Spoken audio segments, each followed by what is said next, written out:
So imagine this Coke can is a propane tank with a fire above it, right? There's a fire here.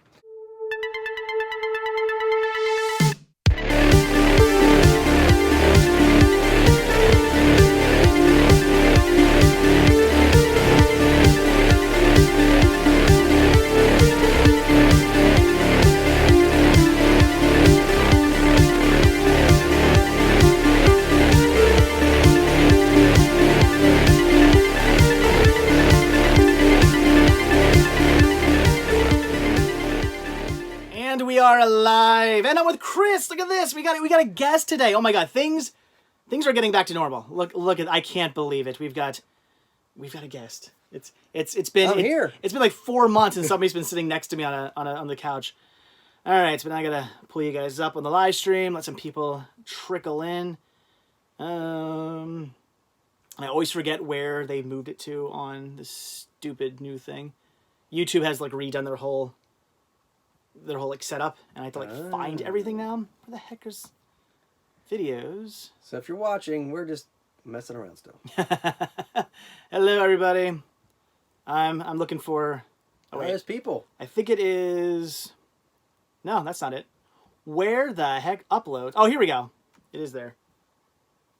Hey, how's it going? Wow, first time. I've read this early. I'm trying to read you guys really small. And we'll put you up on the pop-out chat. There you go. You guys are big now. We can actually see what you're saying. Hey, all right, there we go. We're twins. You are seeing double. This is new technology. We do split screen and we perform the same thing at the same time. You know, I was gonna try something like that where it didn't work. Like back to like when the whole thing started, I was like, man, I could still have somebody here, and it failed miserably, and I was like, okay, that's not happening. We'll set up a screen that looks like your backdrop, and they'll do it virtually with someone else's house, but it'll look like they're sitting right here with the split screen. Then he says, hey, CS, Muppet Chris, nice to meet you, Chris. Hey, hey, we got a super chat from Brent, $2. 2 living legends on a couch. Wow. There you go. I like that. $2. What about $2? $2. Should we set up a fan? Is it getting warm down here? It's a little warm. All right. Warm down here. You read. I'm going to set up a fan. It's getting to that time of What's year. up, the almighty cinema god? Well, thank you. I'm just taking over. That is me apparently now. No, of course not. You're the cinema god? Apparently that's you. That's what someone called you. He's the Muppet Klaus. cinema god. Klaus calls you the cinema god. I mean, he's not wrong. But... Well, I would call you the cinema collecting god. You didn't make any of these movies. I mean, that would be the cinema god. I mean, not to split hairs here, but I mean, I'm the cinema saint. Right? I mean, I don't know. You're not Martin Scorsese or Steven Spielberg. I mean, you didn't make E.T. I mean, I don't know. Well, let's see. The Parent Trap. I don't know what's happening with the Parent Trap. The Parent Trap looks amazing. Are they redoing it? I don't know. Hector Gonzalez says the Parent Trap looks amazing. Or maybe are we the twins? Is that what's happening? Is that what you're trying to say? Or maybe can I be the one Haley Mills and you can be the Lindsay Lohan? We can like do both Parent Traps at the same time. What do you think about that? There we go. So wait, who's Haley Mills? Oh, here's me. I'm the Muppets god. That's Jim Henson. I'm not even going anywhere near being the Muppets god, but I appreciate even being remotely thought of that way. Again, I'm a cinema saint. You're a Muppet saint. We're holy, but we're not gods. Dun dun dun. Back when any opinions on Knives Out? I reviewed it, but I liked it. It was good. So Vinny asks, hey Chris, who's your favorite Muppet from both Sesame Street and the Muppet Show? Okay, so we'll do reverse. Muppet Show. I'll answer him too. Muppet Show. Dr. Teeth, all-time favorite Muppet. It was Kermit, when I was younger, but I sort of decided that was such a obvious mainstream answer that I needed to pick another green character that Jim Henson performed that wasn't Kermit. So, Dr. Teeth. And as for Sesame Street, that's a tough one. I really like Big Bird. I mean, that's, again, a pretty obvious answer. But I mean, Grover's great. Oh man, I like some of the old, really hard, the deep cuts. The deep cuts, like Sherlock Hemlock. Another green Muppet, by the way. I don't know what my obsession with You green like the green Muppets ones? is, but Sherlock Hemlock was a great one. So, mainstream Big Bird, deep cut Sherlock Hemlock. I'd say for Sesame Street, Big Bird. He was my jam growing up. I kind of always resented Elmo a little bit for kind of taking over the Big Bird spot because. Well, when they did that, what happened was they geared the show lower. The show was geared obviously for kids, but it was geared like 5 to 6, 7-year-olds, and then when Elmo came in, they geared it to like 3 to 5-year-olds. Yeah, just Elmo, I don't have anything wrong with Elmo. He's okay, but it's a little too much of him. Like he kind of gets a little annoying after a while. I think now in the show, if you've seen the newer episodes, because in the 90s, you are absolutely right. It was just like the Elmo show for 45 minutes. And now they've realized it can still be like Elmo, but he's not the focus. It can be like that's good. Rosita could be the protagonist and Elmo's in on the side doing the side story, helping around. It doesn't have to always be Elmo. So they really kind of balance it all up. Well, that's good. Best Muppet is Animal. Well, that's it. Or Oscar. That's a. But as far as best, like what Muppet do I like the best though? That's what. Brett Mania was Chris on MeTV. I was. He was. Yeah. That was like 2 weeks ago. Yeah. How long was that episode? 25 to 22 minutes, a half hour. The standard. We should maybe watch it after this because I gotta be honest, I completely forgot to watch that. Oh. I mean, you sent me the link, and I just realized I didn't watch it. My bad. Whoops. Well, I'm like the worst friend ever. To be fair, I've never watched any of these live streams. Yeah, but I mean, I have watched the other videos. I was like, you want to come over and do a live stream? He's like, what's a live stream? I'm like, what are you talking about? This is a live stream 101. And he's like, what's a live stream? Well, that's why I wanted to be the first guest in the second 100 episodes. I wanted to make sure you had the format right and you knew what you were doing. Get the kinks worked out. The second 100, I'm in. But yeah, we should watch it. All right. Well, we should live stream that since they won't put that on YouTube. We should live stream it. Gotta be careful with the audio though, because I don't get a copyright strike. But again, back to my favorite Muppet. We'll do a commentary over it. They can't. We should do a commentary. That'd be awesome. My brain immediately went to like Sam Eagle. I do enjoy. I like that he's like this kind of the straight man in the group. Like he feels like the adult in the group. Like even more so than Kermit in a way. Like he feels like he's like I look at him and I'm like I almost feel like he's the one who should be in charge. Well, the reason he's not in charge is because it's the extreme example, right? Okay. So it's Kermit's kind of the middle ground. It's the well, if you look at the show, the 2015 show, really sort of. I've never watched any of that. All right, we should watch. Well, I don't have that too. I don't have cable. It's on the It's on the Disney Plus. Oh, it's on Disney Plus. Oh, I gotta watch Disney it then. Plus. Shout out to Disney Plus. They have the Muppets 2015 show.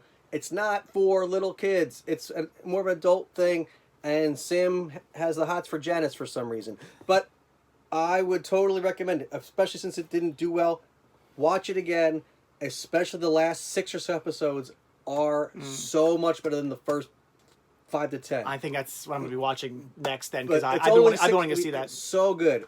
And but how many episodes was it? 16. That sucks. And there's a new Muppet series coming to Disney Plus. Oh. July 31st, I believe. Muppets Now. It's totally unscripted little vignettes. Huh. That's all I know about it. I have not seen it. I don't work for the Muppets. But I will plug the hell out of anything to do. Interesting. Maybe that's Slimy the Worm. He's my favorite. I have Jack Frost on Blu-ray. Is that the horror one? Mm-hmm. Oh, because they made one that was a different one, and it was like the Michael Keaton. Yeah. Was a snowman. What's that called? Jack Frost. So the Henson Company. If that's what you're talking about, the Henson Company did the Michael Keaton one. Yeah, did the snowman. They did the creature show. They're right. I have right there some. It's under J. I see the J's. Oh, here we go. Yoink! Bam! Oh, boom, boom. Michael Keaton, Jack Frost. Horror Jack Frost. Yeah. Which I can't believe. I left that $3 sticker on there because I still can't believe I found this at one point for $3. I think it was at RetroCon too. I found it $3. It doesn't say it. Sometimes they say it on the back of these things, like Creatures by the Jim Henson's Creature Shop, but this does not seem to say it in the actual credits itself. But yes, that's the Henson Creature Shop. Somebody asked about the Jack Frost slip. Sort of. The slip. Let's see. Here we go. He's lost. He's not coming back now. This is what I like about somebody being here. I can get up and show you guys things. People ask questions. I'm like, well, I can show you, but I don't want to leave the screen. But if you're here, it's fine. This is the lenticular Jack Frost 2 slip. Which never came to anything other than VHS. I don't know. I'm not, did they do a DVD? They did a DVD one of this, right? I think. I don't know. But I have it on VHS. Muppets is for adults. Muppets for adults is Crank Yankers. Oh, I see. Yeah, you know, a lot of friends of mine work on Crank Yankers, on the new Crank Yankers. So if you see the new Crank Yankers, check it out. It's pretty good. My friend Nicolette and my friend Rachel, Artie Esposito that also works on the Muppets. A bunch of people that work on the Muppets also work, or Henson Company, also work on Crank Yankers. So if you didn't know that, now you do. Backwin says, do you hate it when there are two movies with the same name yet two different types of movies? That happens a lot. I can't tell you how many times I get a new movie and I go to check, like, because I add it to my database, but I go on to Film Aficionado to get a year, see what year it came out, and I'll type in, whatever, yada yada movie, and there'll be like 10 listings of like 10 different movies that are all the same name, and I'm like, I didn't know this movie had like, or there were so many different movies with the same exact name for all. It happens all the time. Like the year when it has like the apostrophe whatever semicolon 1996 version. Well, that's why I was for the years. After, all my database always says the movie and the year. Thank you, Hector. If saying I look like Jon Stewart, that's an honor. That's an honor. Jon Stewart's great. We actually share the same birthday. I can see that. I can see Jon Stewart. Yeah, I mean, I wouldn't say twins, but I could see how you resemble Jon Stewart. You've never seen me and Jon Stewart in the same place at the same time. Oh. People say I look like somebody from Fall Out Boy or something.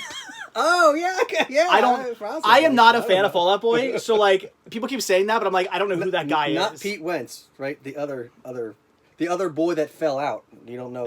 He's gone. He fell out. So what do you? I don't know. I don't know. I'm like not a fan, so I'm like, I don't know who that is. Thoughts on Knight Rider with the TV show? Patrick Stump, is that who it is? Thoughts on Dukes of Hazzard? Just a couple of boys up to no. Seeking the hardware comes away. Sammy the Snake. He wants to know. Vinny wants to know. Have you ever heard of a Sesame Street character called Sammy the Snake?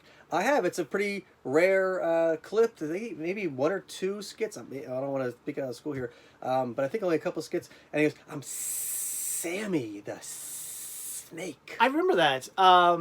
Because it was kind of creepy, wasn't it? Because you kind of come up like to the. Oh, there is so much Sesame Street, especially. I mean, there's Muppet stuff that's creepy too. But you think of Sesame Street now, it's so pure and innocent, and like they run it through so many focus groups, all this crap.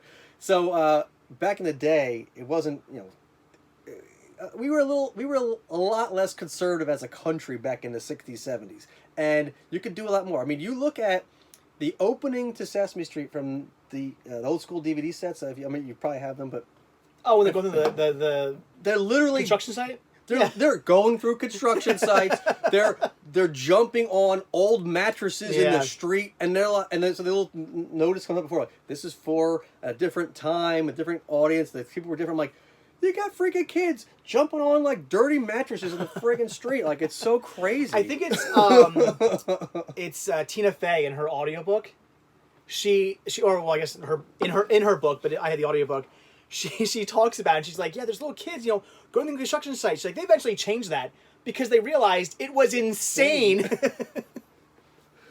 I mean, the stuff you could get away with back then. Yeah. I mean, that show, they actually consider that show an experiment to this day. It's always changing, always evolving, because it always has to change with the time. So back then, I mean, the show is set on an urban inner city street on purpose. I mean, that's the entire purpose of the show. Especially like it's like in the middle of New York or something, right? Right, exactly.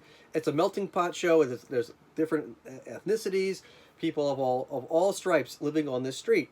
It's supposed to be an inclusive place. That's this whole thing. The controversy of last week with Tucker Carlson. I mean, the whole point of Sesame Street is to teach inclusion. That's the entire point of the show. If you don't understand that, you've missed the entire point. So so back then, poor neighborhoods, inner cities neighborhoods, a neighborhood on the street was demolished and so what would kids do? They lived in this neighborhood. Let's go play, whatever. Well, as a kid living in the suburbs, I did the same thing. Right. They'd be building, the new housing development's going up in that old farm, Right. that old farm field. Well, there's giant piles of dirt everywhere. I'm gonna go climb, 15 stories up with this huge giant pile of dirt, and I'm gonna jump off it. Like we would, yeah. My That's how we played as kids. Before the neighborhood that was built next to, I grew up in a cul-de-sac, and before the neighborhood was built on the other side of the cul-de-sac, it was literally a junkyard. And they had like this, you didn't really see it from my house because like trees and all this other stuff.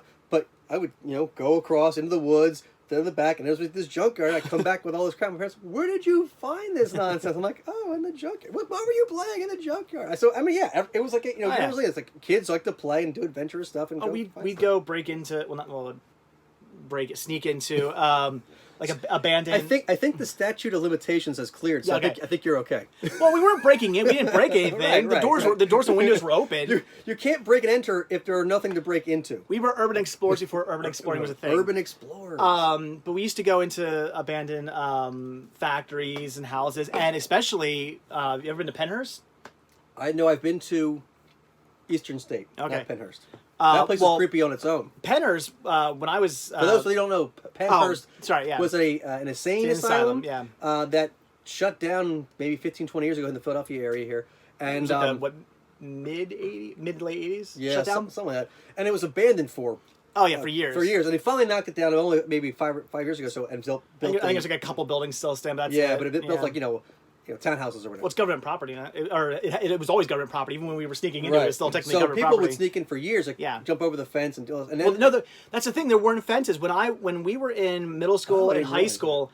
The roads that went through Pennhurst, because it's a big, huge. If you don't know, if you guys aren't familiar with insane asylums, it's not like it's just a building. It's not like, oh, this is the insane asylum building. It's a whole complex. There's all these different buildings. I'm sure they house different probably age groups and men and women and stuff. So it's a whole big complex. So it's not like Arkham. It's not like Arkham. We're talking acres and acres and acres and acres and acres of buildings and fields, and there was a swimming pool, and there's playgrounds and all kinds of stuff in this whole. It's a little town basically. They had their own power plants. It was like a whole little town. But anyway. The roads that went through there, back when I was a kid, were still technically considered public roads. You could drive through there, and as long as you were on the roads, if the cops caught you on the roads, they wouldn't do anything. You could drive on them, you could walk on them, you could ride your bikes on them, the cops would not do anything. If the cops catch you off the roads, even just standing next to it, they would yell at you. In fact, that's the cool thing. Back then, the cops would just yell at you until you get the heck out of there. Right. Now you would actually get a fine and get arrested. So what we did was we just walk up there, and if a cop happened to drive by, because they would patrol through there eventually, every so often, we would just go on the street and we're just walking down to because there was like a river, it was right by the Schuylkill River. Oh, we're walking down to the river, and they'd be like, okay, just go off the path. And then as soon as they would pull away, we'd go into a building and sneak around inside there and see what was in the buildings. It was awesome. But now if you the road's blocked off, and if you go past a little barrier, like a little barrier they have up, now they'll find you and you'll get arrested. Hey, but we got a super chat from Bradshaw Studio. Thank you very much for the 99 cents. Appreciate that. Wow, you guys were such brave kids. No, we just grew up in the late 80s, early 90s. It was not being brave. We just... Yeah, I mean, I would see... we weren't wrapped in bubble wrap. Yeah, I mean, even when I was a teenager, or a little later, but I'd see they were building a new school down the shore, and, riding your bike around, you see like, oh, what's going on here? There was no fences. And just, all right. Obviously, if there's no fence, it should be somewhat secure, right? Nothing's going to fall if there's not a fence. So, walk in, check it out. I mean, and leave. You don't destroy anything. You don't break in. I mean, those are the rules. Yeah. You go in, look. Maybe if you have a camera, you take some pictures of the construction and see. You kind of look at it later. That's it. That's all you do. Unfortunately, a lot of people don't do that. That's you don't graffiti. You don't break stuff. You don't steal stuff out of the place. I mean, if it's even as a kid, I hated that when we go into like Pennhurst and stuff, and we'd go to it'd be some big beautiful room, and it'd be tagged up, and windows would be broken, big like amazing chandeliers in the ballroom they had would be like shattered. It's like why did you have to do that? Just leave it as it is. It's just come on. So you got a question about The Hunt and Charlie's Angels. I like The Hunt. I just watched it. I'll be reviewing it for patrons. Sorry for those. Oh, I don't think I mentioned that. I should mention it really quick. for those of you who are not patrons, just FYI, I've been doing patron exclusive videos. They're very quick little 60-second videos. I'm calling them the 60-second infections. Just little. I don't know if that's really a good way to say it. Well, because I'm cinema sickness. At this time, I'm cinema sickness, so it's a 60-second infection. I'm keeping it all about sickness. See? But I've been doing reviews. I've been doing little 60-second reviews, just straight to the point of what I think about something I've just watched, and they are patron exclusives. Plus, I'm doing other things, like I just did, like I did one about the van I was looking at, saying like, hey, I'm for FYI, I'll talk about that a little bit.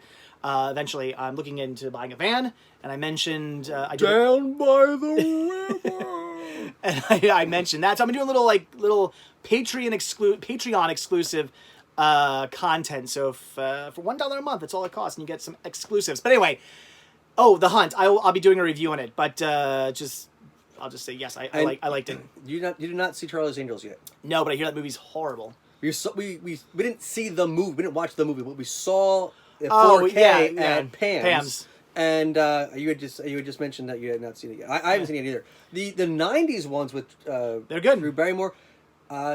There was only 2 of those, right? Yeah, there was Charlie's Angels and Charlie's Angels Full Throttle. The first one was great. The second one was not as good. No, yeah.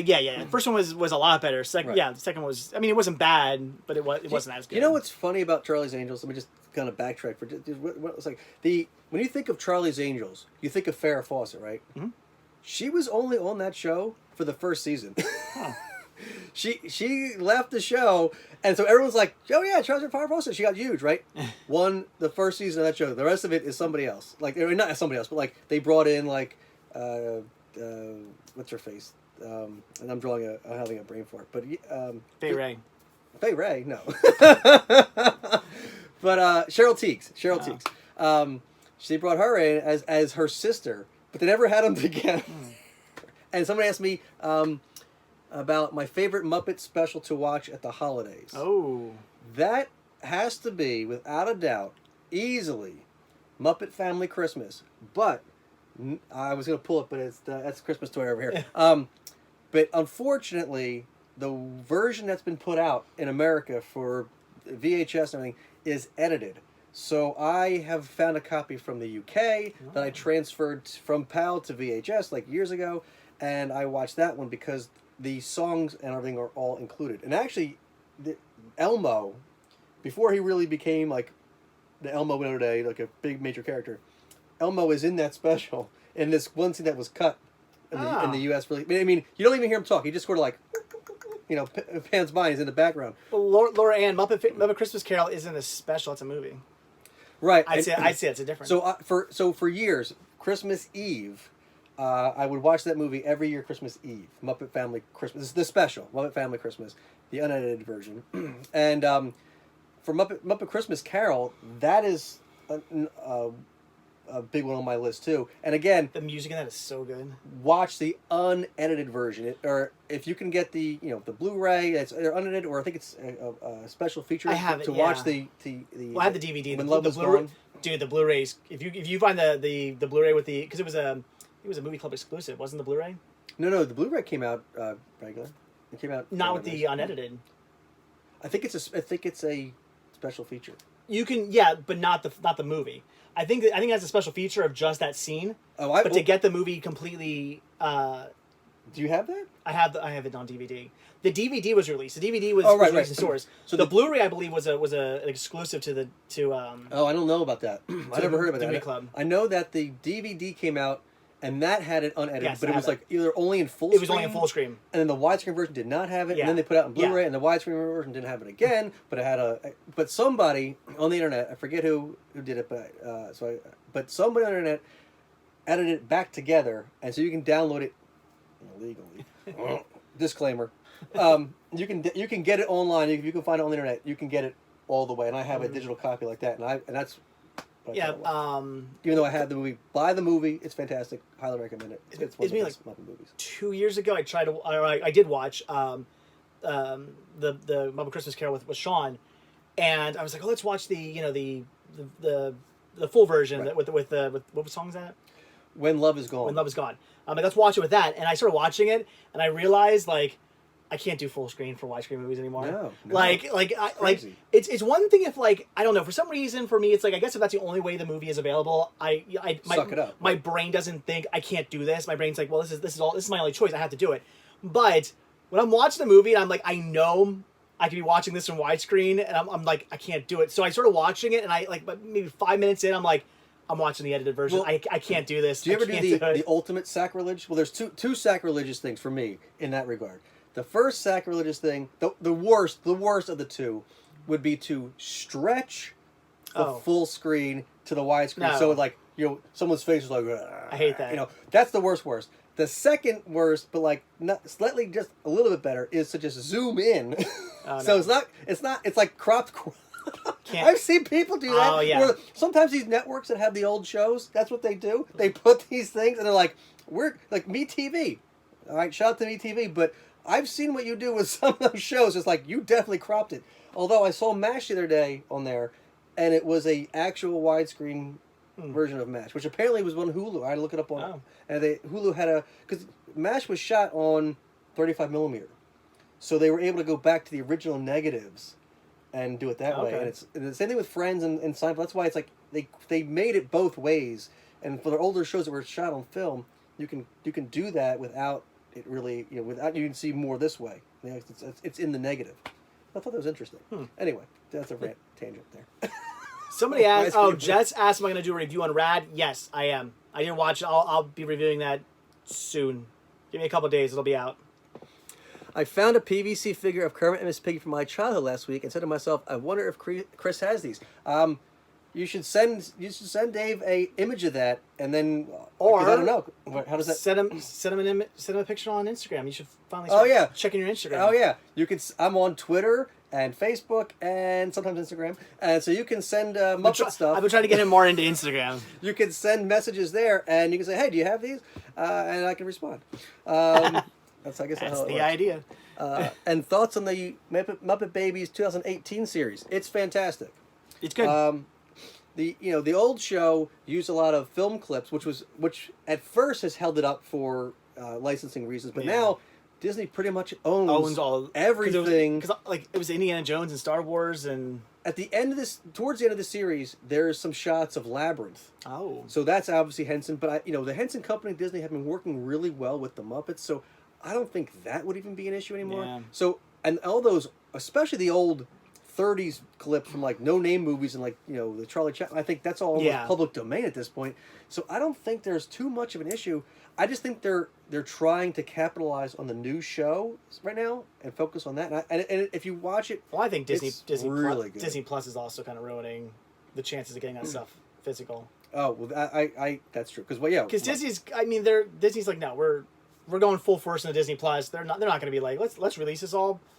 Let's put it on DVD. Like there's no point in having it physical in some of these things because there's not enough of a market to do it, or in their eyes. Maybe there is. I don't know. But I mean, here's the thing, right? If you go on Disney Plus and you watch the hell out of something, right? Just watch the hell out of the Muppet 2015 show, and then in the comments of what you can suggest more shows, suggest the Muppet Show. I heard a rumor that Dinosaurs is coming this fall. Yeah. So suggest Dinosaurs. Suggest Muppets Tonight. Suggest the Jim Henson Hour. Maybe they'll help work with the Henson Company and get that on there. I mean, you can suggest these things, and if enough people actually watch it on the platform itself, they may see the demand and then actually physically release it so that other people can enjoy it too that don't have the service. So you never know how these things work. I mean, they put Onward, right? Came out, to the theaters. I saw it in the theater for the week and a half, 3 weeks, whatever it was. I was actually in the theater. Saw that, and then 2 weeks later, boom, it was on Disney Plus, and yet they still released it, even in 3D, only in the UK. But I mean, still, that's mine arrived last week. I mean, again, if you like 3D movies, you can still get them. Buy the hell out of them from Amazon UK, and maybe Disney will say, "Oh, we're getting all these things shipped. Maybe we should start, I wish releasing them back in the States again." Jeremy, how did I become an ambassador for Mill Creek? I mean, I don't know if I say an ambassador. I have similar channel as yours and went to learn from the master. They just contacted me and said, "Do you want to review stuff?" And I said, "Yes." That's how it works with these companies. Like, you don't, I don't know. They contacted me. I didn't contact them, so I don't know. I've always been told that's how it works. And Home Improvement. Jonathan loves my DMB shirt. So on some of the other videos, you might see me wearing my Muppet Stuff shirt. I usually just wear those when I'm doing specific Muppet Stuff things, or if I'm going to a convention or whatever. Kind of idiot would advertise his own channel on a T-shirt every day. But for those that know me in person, I only own a few Muppet shirts, and if I'm not wearing a Muppet shirt, I'm probably wearing a Dave Matthews shirt. Like I have one for almost every. Oh, really? I didn't realize you were that big of a fan. 30 shirts or more. I go every year they come. I'll hopefully go if I can. One, two, three, four Dave Matthews DVDs right over there. See Dad's Army? Right next to the Dad's Army. See Dukes of Hazzard there? Yeah, Dukes of Hazzard. Over there. Oh yeah. Yeah. So yeah, I have those. I don't have the Gorge one, but I think I have it in its. They came out with one that's the CD case, and I think the DVD might be in there. I've never seen that DVD case like that. Interesting. And the Glutton and the Southern Colonel. The Glutton, that was those were characters that Jim Henson did early '60s. The Southern Colonel was like used in commercials for, I don't know if it's KFC, but it was some. No, I don't think it was KFC. But it was a. It was for the frog legs. What kind of Right. Yeah, I can't think of the name. I can't think of the name. Doc Hoppers. Doc Hoppers. For Doc Hoppers, French fried frog legs. But it was some chicken restaurant in the South. Do you know the whole song? Frog legs are fine. This is the place you should dine. We got cheese legs. Too. This is the place. If you want. Here's is the deal. Yeah. A French fried frog leg on a fried green bun. Something like that. I mean, I know I screwed that up. It's so bad. None of it rhymes. Anyway, I'm sorry. I didn't mean to interrupt you. I just wanted to know if you knew the song. Something like that. Cheese legs, chili fries. Oh my God, something like that. So you were saying they used them for what? Like some... Yeah, it was a commercial for a fried chicken chain in the South. And the crazy thing about that, this is why Jim Henson is a genius, and he was like slightly insane. And not to put him down in any way, but when you hear this story, I think you will back me up on that assertion, because he had the Southern Colonel puppet for this commercial on a railroad track, for frick's sake. Okay, so I think this railroad track might have been closed down, but they weren't quite sure. So there's that bit of a danger, right? Because on this railroad track, then they had a trained archer shoot an arrow off of the puppet's head. So Jim Henson's hand is here, and there's a trained archer shooting a arrow at like an apple or something, or an apple off his head. Like, if the guy misses, there's a freaking arrow. Jeez. Wow. So that's why I don't care how trained that person. I know. Crazy. So that's the little story of the Southern. Hey, Joe's here. He knows the song better than you, apparently. Hey, it's that guy from Collector's Call. Hey, it's that guy from Megapodtastic. Guess what, Joe? We are not wearing pajamas. So if you were here, I'm sure you'd be with your pajamas. But we are not wearing our pajamas. No, we miss you, Joe. We just t-shirts only. Nothing underneath. Bottomless Mondays. Josh, yes, I do use the Funko app. I do. See what's coming out, and also I have my whole collection listed on my website, but I also have it there as well. But you can't share it there unless have they updated that? When I first started to use the app, there's no way to share your wish list or your collection, which is stupid. Okay, so 2 things. Oh, first of all, Thoughts of Muppets Take Manhattan. That was one of my all-time favorite movies as a kid. Even I liked that movie almost more than the Muppet movie for years. And to this day... Well, that's the one I grew up... Well, that and Fall Out Boy are the 2 Muppet movies I grew up watching. And Fall Out Boy... Oh, yeah, Fall Out Boy is fantastic. And I really... Those 2 movies, really show the Muppets out in the world. Muppet movie, absolutely. Great Muppet Caper, it's London. But Muppets Take Manhattan, I've been... we live outside Philly... And so I've been to Manhattan numerous times, and the Muppets Take Manhattan is almost like being in Philly watching the Muppets walk around, because it's like I know the places, I've been there, and it still holds up being modern. Frank Oz has been on the rounds, doing rounds recently, and has chatted. He directed that movie, right? Yes. Yeah. That was his full-on directorial debut. And he has said that he purposely tried to get iconic places, but not dated places, so they would always have this timeless New York quality, and it really does. I mean, you look, all those movies in the 80s were all about the Twin Towers. There's Twin Towers in like damn near every 80s movie that takes place in New York, except the Muppets Take Manhattan. So there is no point where, today when you see a box cover, they're like the Superman 2, or like you get that squeezed. They get that twinge. You're like, oh, because it just brings you right back to that moment. You're like, have you ever seen the one? But it's amazing that the art for Michael Keaton in Squeezed. Oh yeah, he's between the two towers. Where a hand crushing the two towers between them. Yeah. It's like, oh. Yeah, I mean, but I think didn't they re-release that to Blu-ray? But they used the original artwork. I think they did to the whatever studio's credit.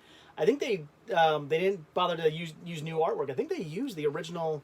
I mean, hand crushing the towers. There. Yeah. And the thing that people don't realize, I think, especially people don't kind of realize, my age and a little bit younger, that they were only built in 1972. Those towers were only 20 years old when they came down. So we think of them as these historic places, and they are historic, and it was a terrible tragedy. I'm not even trying to anywhere gloss over that, but you have this mindset like that they were there for all this time, and if you're ever and you look at Barney Miller. If you ever seen Barney Miller, I love Barney Miller. The opening of that show, they show the Twin Towers. That show came out in like 1971. And they show the Twin Towers. The reason they put them in the opening credits is because it was like a brand new thing for New York. Like, look at these brand new things. I got Barney Miller somewhere on DVD. That's a great show. Great 70s shows. Barney Miller, WKRP in Cincinnati. Totally, completely underrated show. It was Taxi. Taxi's a good one. I mean, Jim's Burrows, that Taxi, and then Mary Tyler Moore and Cheers. I mean, he that's a whole almost subgenre of classic comedy because he did all that stuff. I want to read the $2 super chat from Jeremy. Wow. Thanks for the details. Details on what? But you're welcome. I'm not exactly sure what details you are referring to. Give us $2 more and we'll tell you all the details. Sure. Solo movie. What my thoughts on it? The Solo movie by Ron Howard. Yeah, it was amazing. Solo was awesome. My problem with Solo, and I enjoyed it, but you can tell that there were some crinks in the armor there. You could tell that it was kind of piecemealed together from director to director because tonally it shifted, and I especially did not like the intro when Han Solo was running through and he's trying to escape the mob boss. Right. That whole part there, I liked that part because back to him, but I couldn't physically watch that part of it. It's shot so dark. That whole part, the mob boss, it's like a giant snake creature thing. If you turn your TV definition up, you can actually see the thing. But watching it is so drab. And I was okay with it. I don't know. Part of it. I like to watch it. The 3D is even worse. If you watch it in 3D... well, 3D is already darker to begin with, so... Well, they usually up the light to counteract the glasses, so it should be the same, but it's just really, really dark. And I really did not like that his last name is Solo because he was alone. That just seemed like, wait a minute, so all this time, all these people, all this stuff, was like, that's it? Really? I kind of thought that was a cheap cop-out answer. I still like the movie, though. But I like the movie, and I liked at the end that spoiler alert, put your ears in, that Darth Maul shows up, and I was like, what is going on here? Because I didn't follow the external universe. As somebody who is a huge fan of the prequels, I know there's so much hate for the prequels, I'm a prequel nerd. I freaking love the prequels. In fact... He loves the Jar Jar. Okay, let me... The Binks is strong with him. I think part of the reason why I like the prequels so much is because the prequels are what got me into Star Wars. When I grew up, I did not grow up with Star Wars. Star Wars were around. I knew of Star Wars. Star Wars came out when I was a kid. I knew about Star Wars. I knew Star Wars were a thing. I went on Star Wars attractions at Disney World. I probably had a couple figures. Wait, We had a little You coloring went on the book. rides and all that stuff without ever seeing actual Star Wars? I think when I was little, I went on just Star Tours, but I didn't really know. I hadn't seen the movies. My parents weren't Star Wars nerds. My mom and dad didn't give a crap about Star Wars, and my friends really weren't into Star Wars either. Like I did not grow up as a Star Wars kid. I grew up going to physical video stores and Star Wars. I mean, we rented that thing so many stupid times that well, early on in my childhood, I figured out how to record things from HBO and other videotapes. We had like 2 VCRs at one point. So I had all these handmade tapes of all these movies, and I would just watch that. People do that now with streaming. People do that with physical media. Kids know, like your kids watch. Oh my God, this kid has seen every episode of Paw Patrol 15 freaking times or whatever. But I mean, that's what it's relevant repetition. I used to watch the hell out of the Muppet movie, Mary Muppet Caper, the Dark Crystal, Labyrinth, and Star Wars.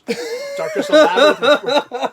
I think I had seen the Star Wars movies as a kid, but only like once. Same with Dark Crystal and Labyrinth. As a kid, I think I saw them both like one time apiece. They're just for some reason, there's these movies you grow up with. Like I grew up watching, the Indiana Jones movies, and I grew up watching, Goonies and Wizard of Oz and Back to the Future. I mean, these are movies I grew up watching, but for some reason, movies like Star Wars and Labyrinth and stuff, like it's not that I hadn't seen them, but maybe they didn't resonate with me for some reason. I don't know. I saw them once and then I never really rewatched them. That's me in Wizard of Oz. I've seen Wizard of Oz as a kid. I'm sure. Yeah, all 3 Turtles movies. Yes, I'm sure I've seen Wizard of Oz numerous times as a kid. But when later on in life, I couldn't remember watching it as a whole. I know I've seen different bits. So a few years ago, I watched Wizard of Oz when it came out in the theaters again, and that was the first time in I don't even know, almost a decade anymore that I watched Wizard of Oz all the way through.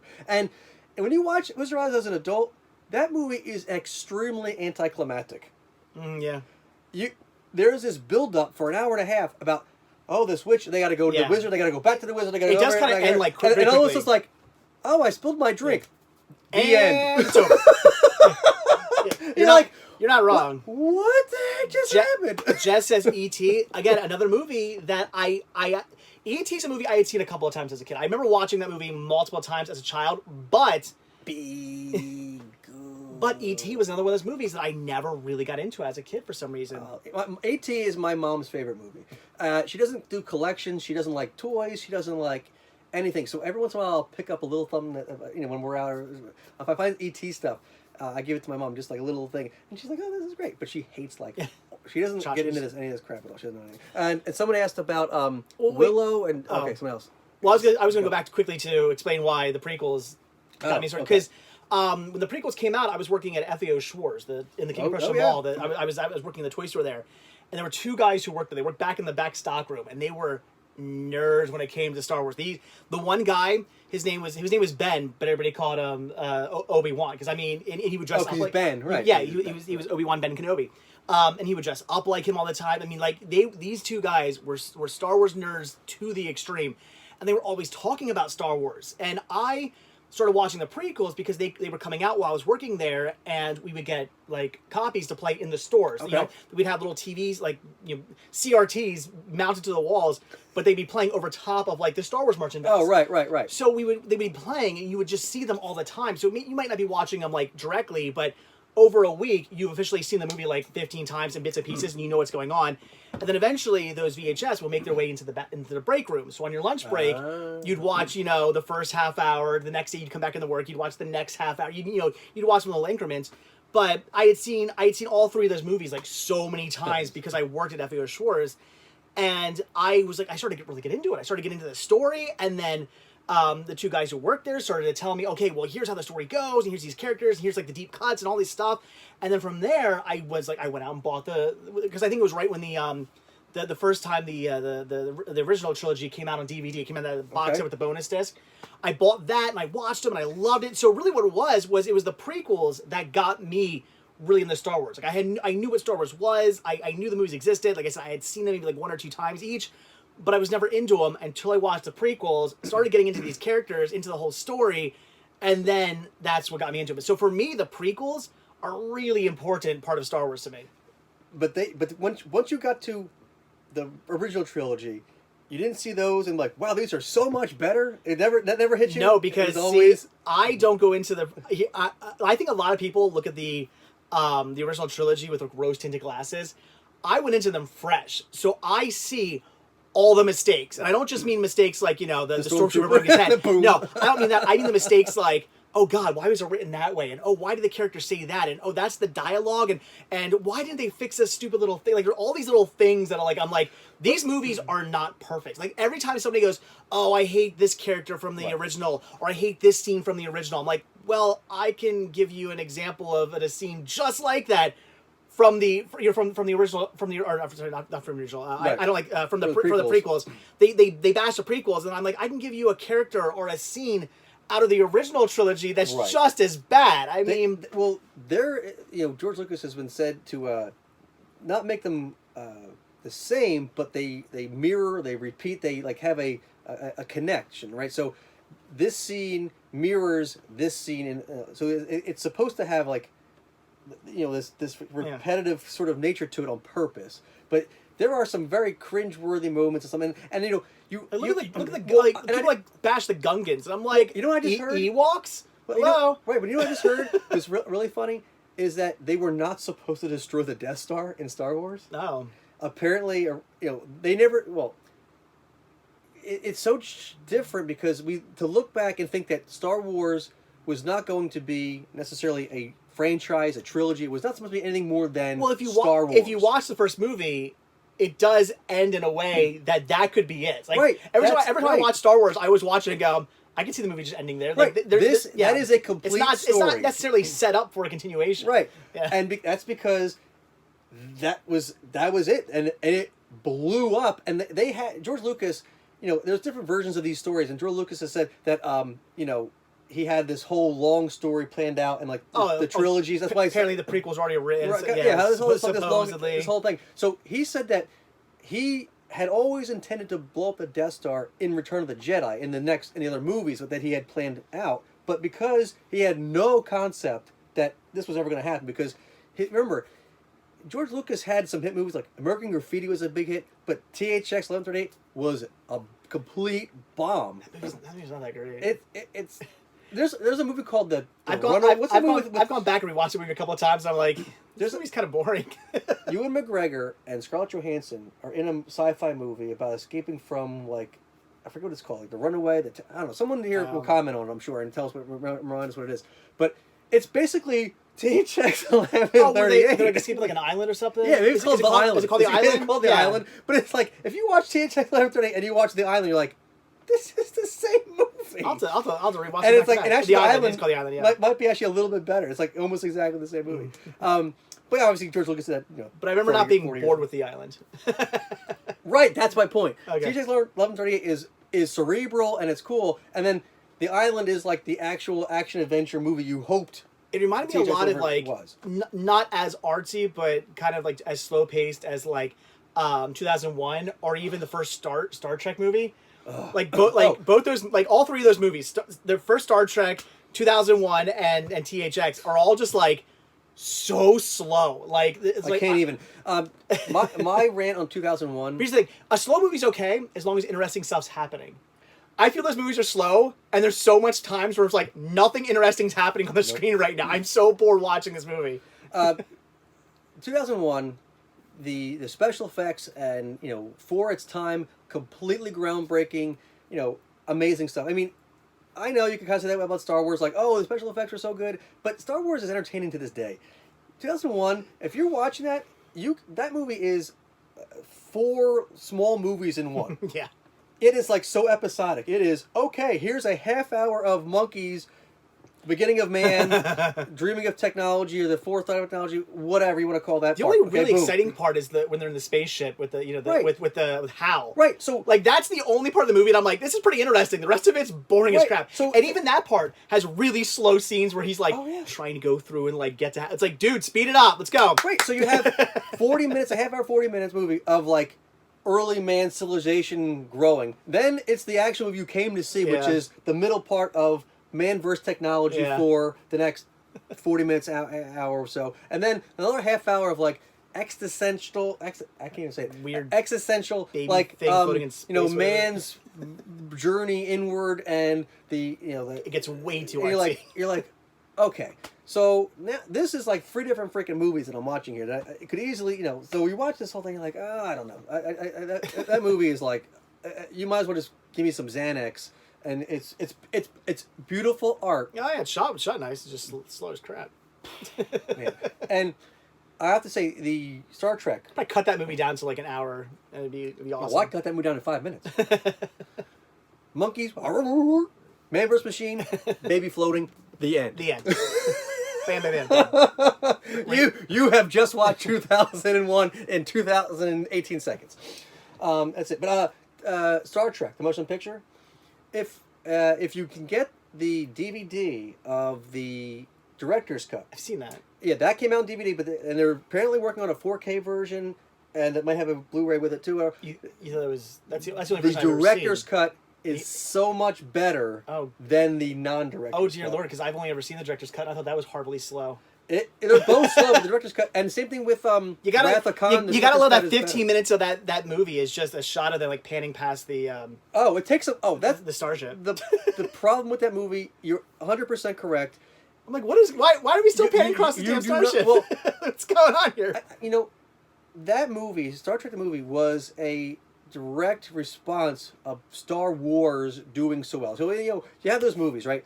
The Black Hole. There's a bunch of movies that came out in that time frame to kind of capitalize on Star Wars after Star Wars was so big, and they were doing reruns of Star Trek for 15 years at that point, whatever, 5 years, because Star Trek came out in the late 60s, and it was done 3 years later, and they were doing reruns ever since. So it had some known value, and Star Wars like, well, we have our own Star Wars. We got Star Trek. We've been doing this for 10 years. We have this built-in audience. So like, let's make a movie of that. And that whole part of them being on the ship was like, the grand return of the Enterprise. Look at it on this big screen. Let's show you all the details we couldn't show you on the show.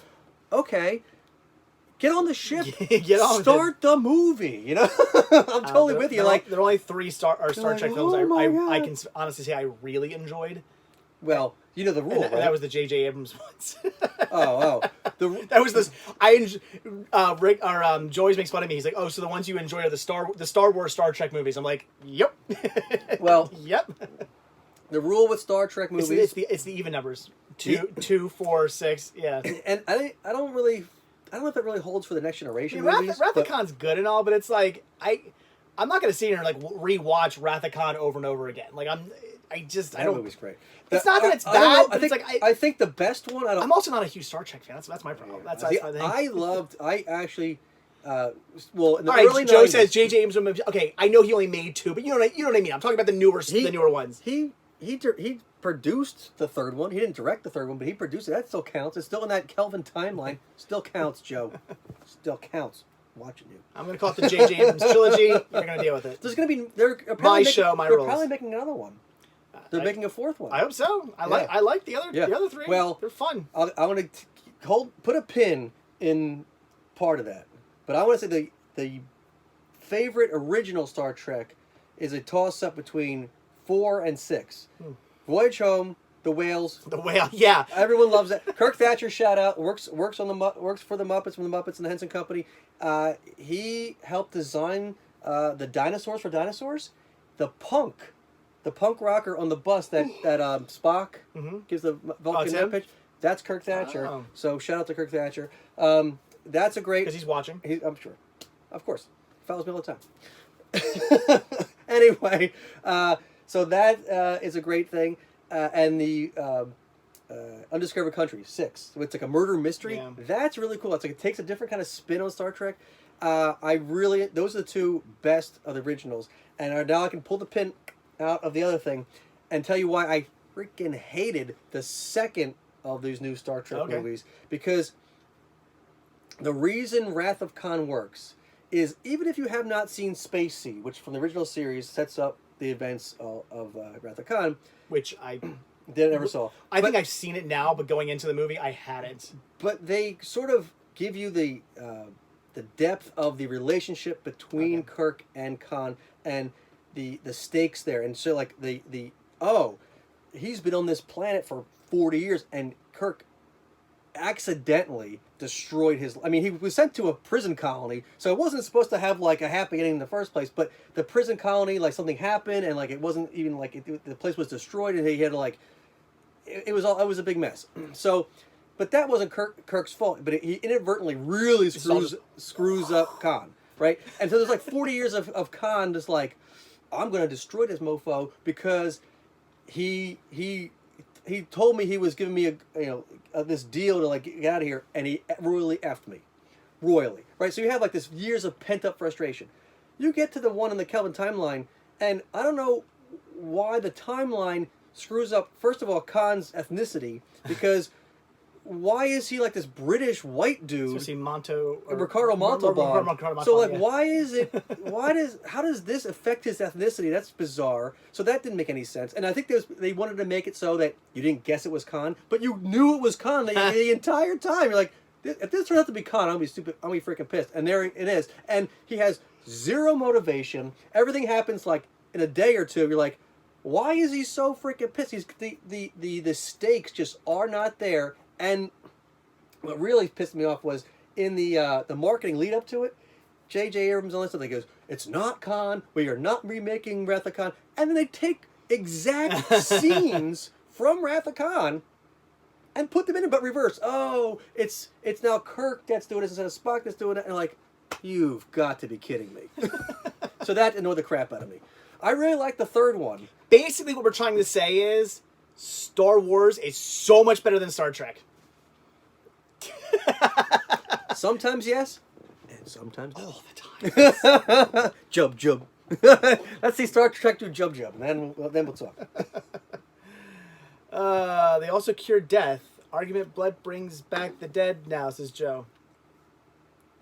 It's sci-fi. They can do whatever they want. Joe That's says... the fun thing about sci-fi Wait. movies. Joe says the Star Trek odd even rule is a falsehood. All right, Joe, please comment in there and tell me which of the even original, not next generation, original movies defy that rule. Oh. I will wait for your response. Fighting words. Shots fired.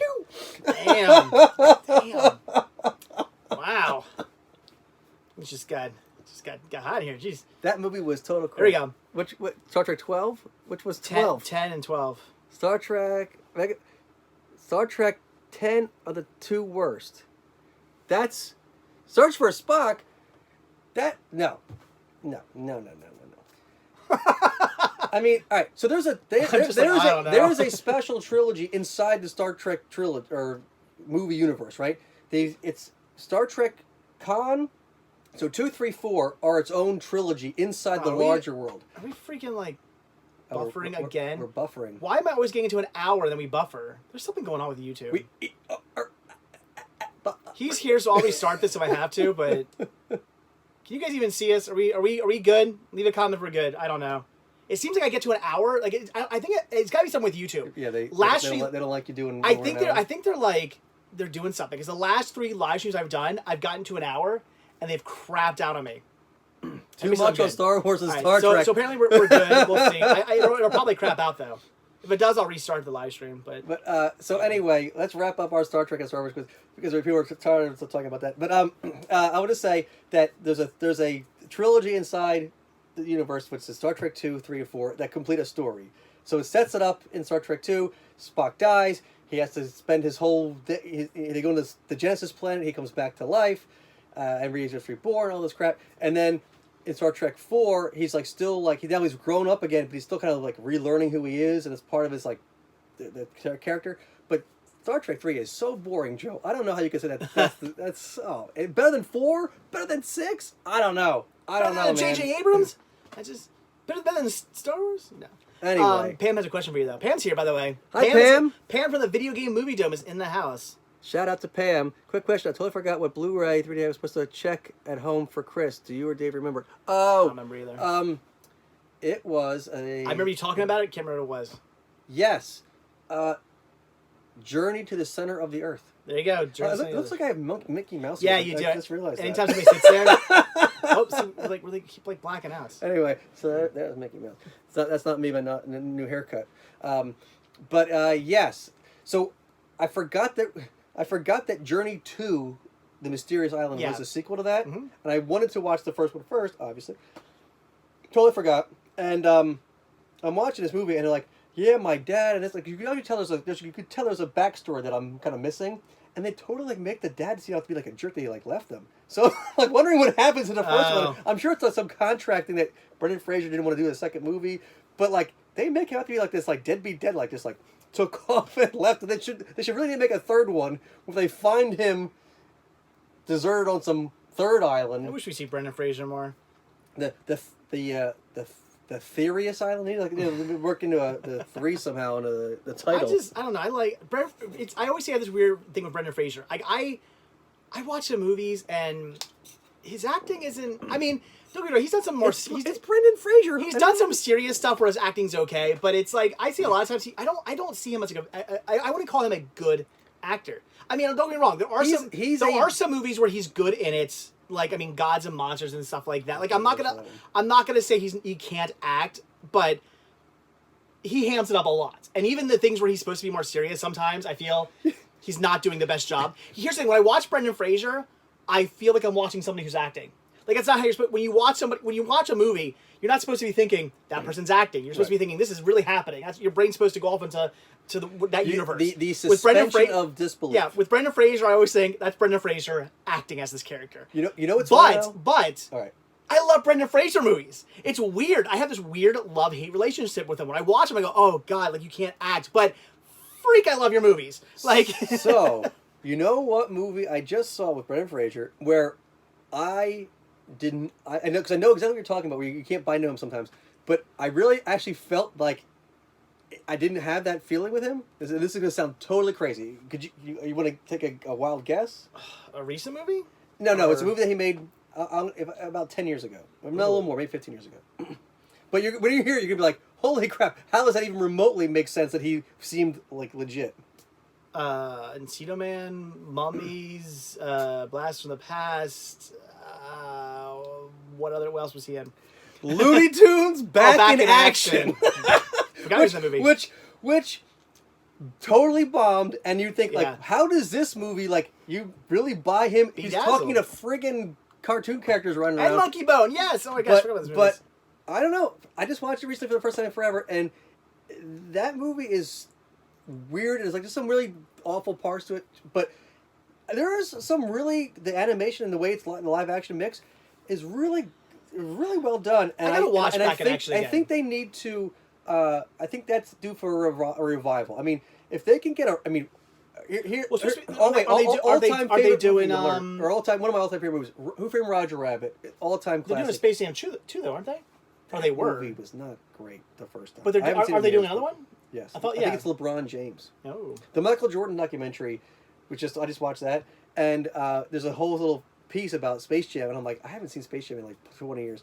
But I mean, I remember seeing it when I was, I don't know, a teenager in the theater, and I was like, man, this movie is terrible. It's not the best, but I got to watch Back in Action again. I've only ever seen that movie. I think I saw it twice. I saw it in theaters, and then I saw it. When did that movie come out? I like Back in Action, I think, more than was it like 90? What was that?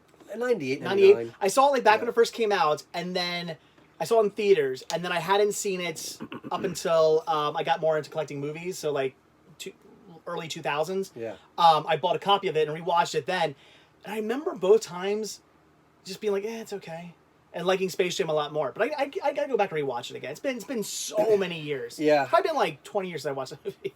I was impressed though. If you watch the Michael Jordan documentary, he made Space Jam, and he had just Saturday morning says Space Jam 2 is done filming, so I guess it's a thing. All right. Oh yeah. LeBron James, and they said we keep going away for like a second. He had just came back from his stint in the doing baseball, right? Oh God! And so where he played for like the White Sox for like a season. So he just came back. He started playing again for the Bulls, and he started doing Space Jam at the same time. And he really needed to get back in shape. So he said to the producers, I mean, I don't know. I got to go back to Chicago. I got to go back to, I got to get back in shape for the NBA. And they said, don't worry about it. Whatever you want. So they built him an entire basketball court at Warner Brothers Studio. Wow. With his entire gym, and he paid for his trainer to be there and trained him. When and people from when you're the GOAT, you know. and people from the NBA were invited to come play with him. Oh wow. So they just had all these little one-on-one matches, full court matches, all this stuff while he was shooting Spaceman on the. Awesome. Could you imagine being just sitting there watching that, oh look, he's It's amazing. Here, Joe says Space Jam was so piss poor that Joe Dante was bulking. I guess he means promoting Back in Action as the anti-Space Jam. I don't know. I like Space Jam. So now, Henry, Pearl Jam or Space Jam? I'm gonna go with Pearl Jam. Henry, Space Jam for me. Oh, you like Pearl Jam? I like Pearl Jam. It's not. Yeah, I grew up on grunge though, so that's my thing. The Eddie Vedder voice just doesn't. Yeah, no. I don't care what Jeremy spoke. He can go back to class. I don't care.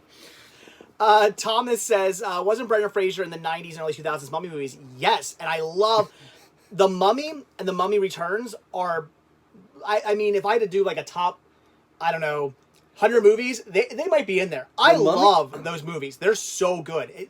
Mummy Returns... Never seen any of them. Never. Dude, come on. Never seen The those. Mummy is fantastic. Mummy Returns, solid sequel. What about the... Tomb of the Dragon Emperor, the first time I saw Tomb of the Dragon Emperor, I was like, this isn't bad. And then I rewatched it again years later, and I was like, yeah, it's here's the thing. I don't hate that movie. It's okay. But in comparison to the first two, it's not. But I do like the way they introduce a new Evie because who's Evie? I've never seen the movies. What is her name? Leave comments, people. Or if we're still here, we're blacking out. Rachel Weisz. Rachel Weisz plays first Evelyn in the first two movies, his love interest. Oh, okay. And then she didn't come back for the third one. It's the same character. But it's the same character. I can't, for the love of me, you guys let me know who played her in the third movie. I'm not going to know.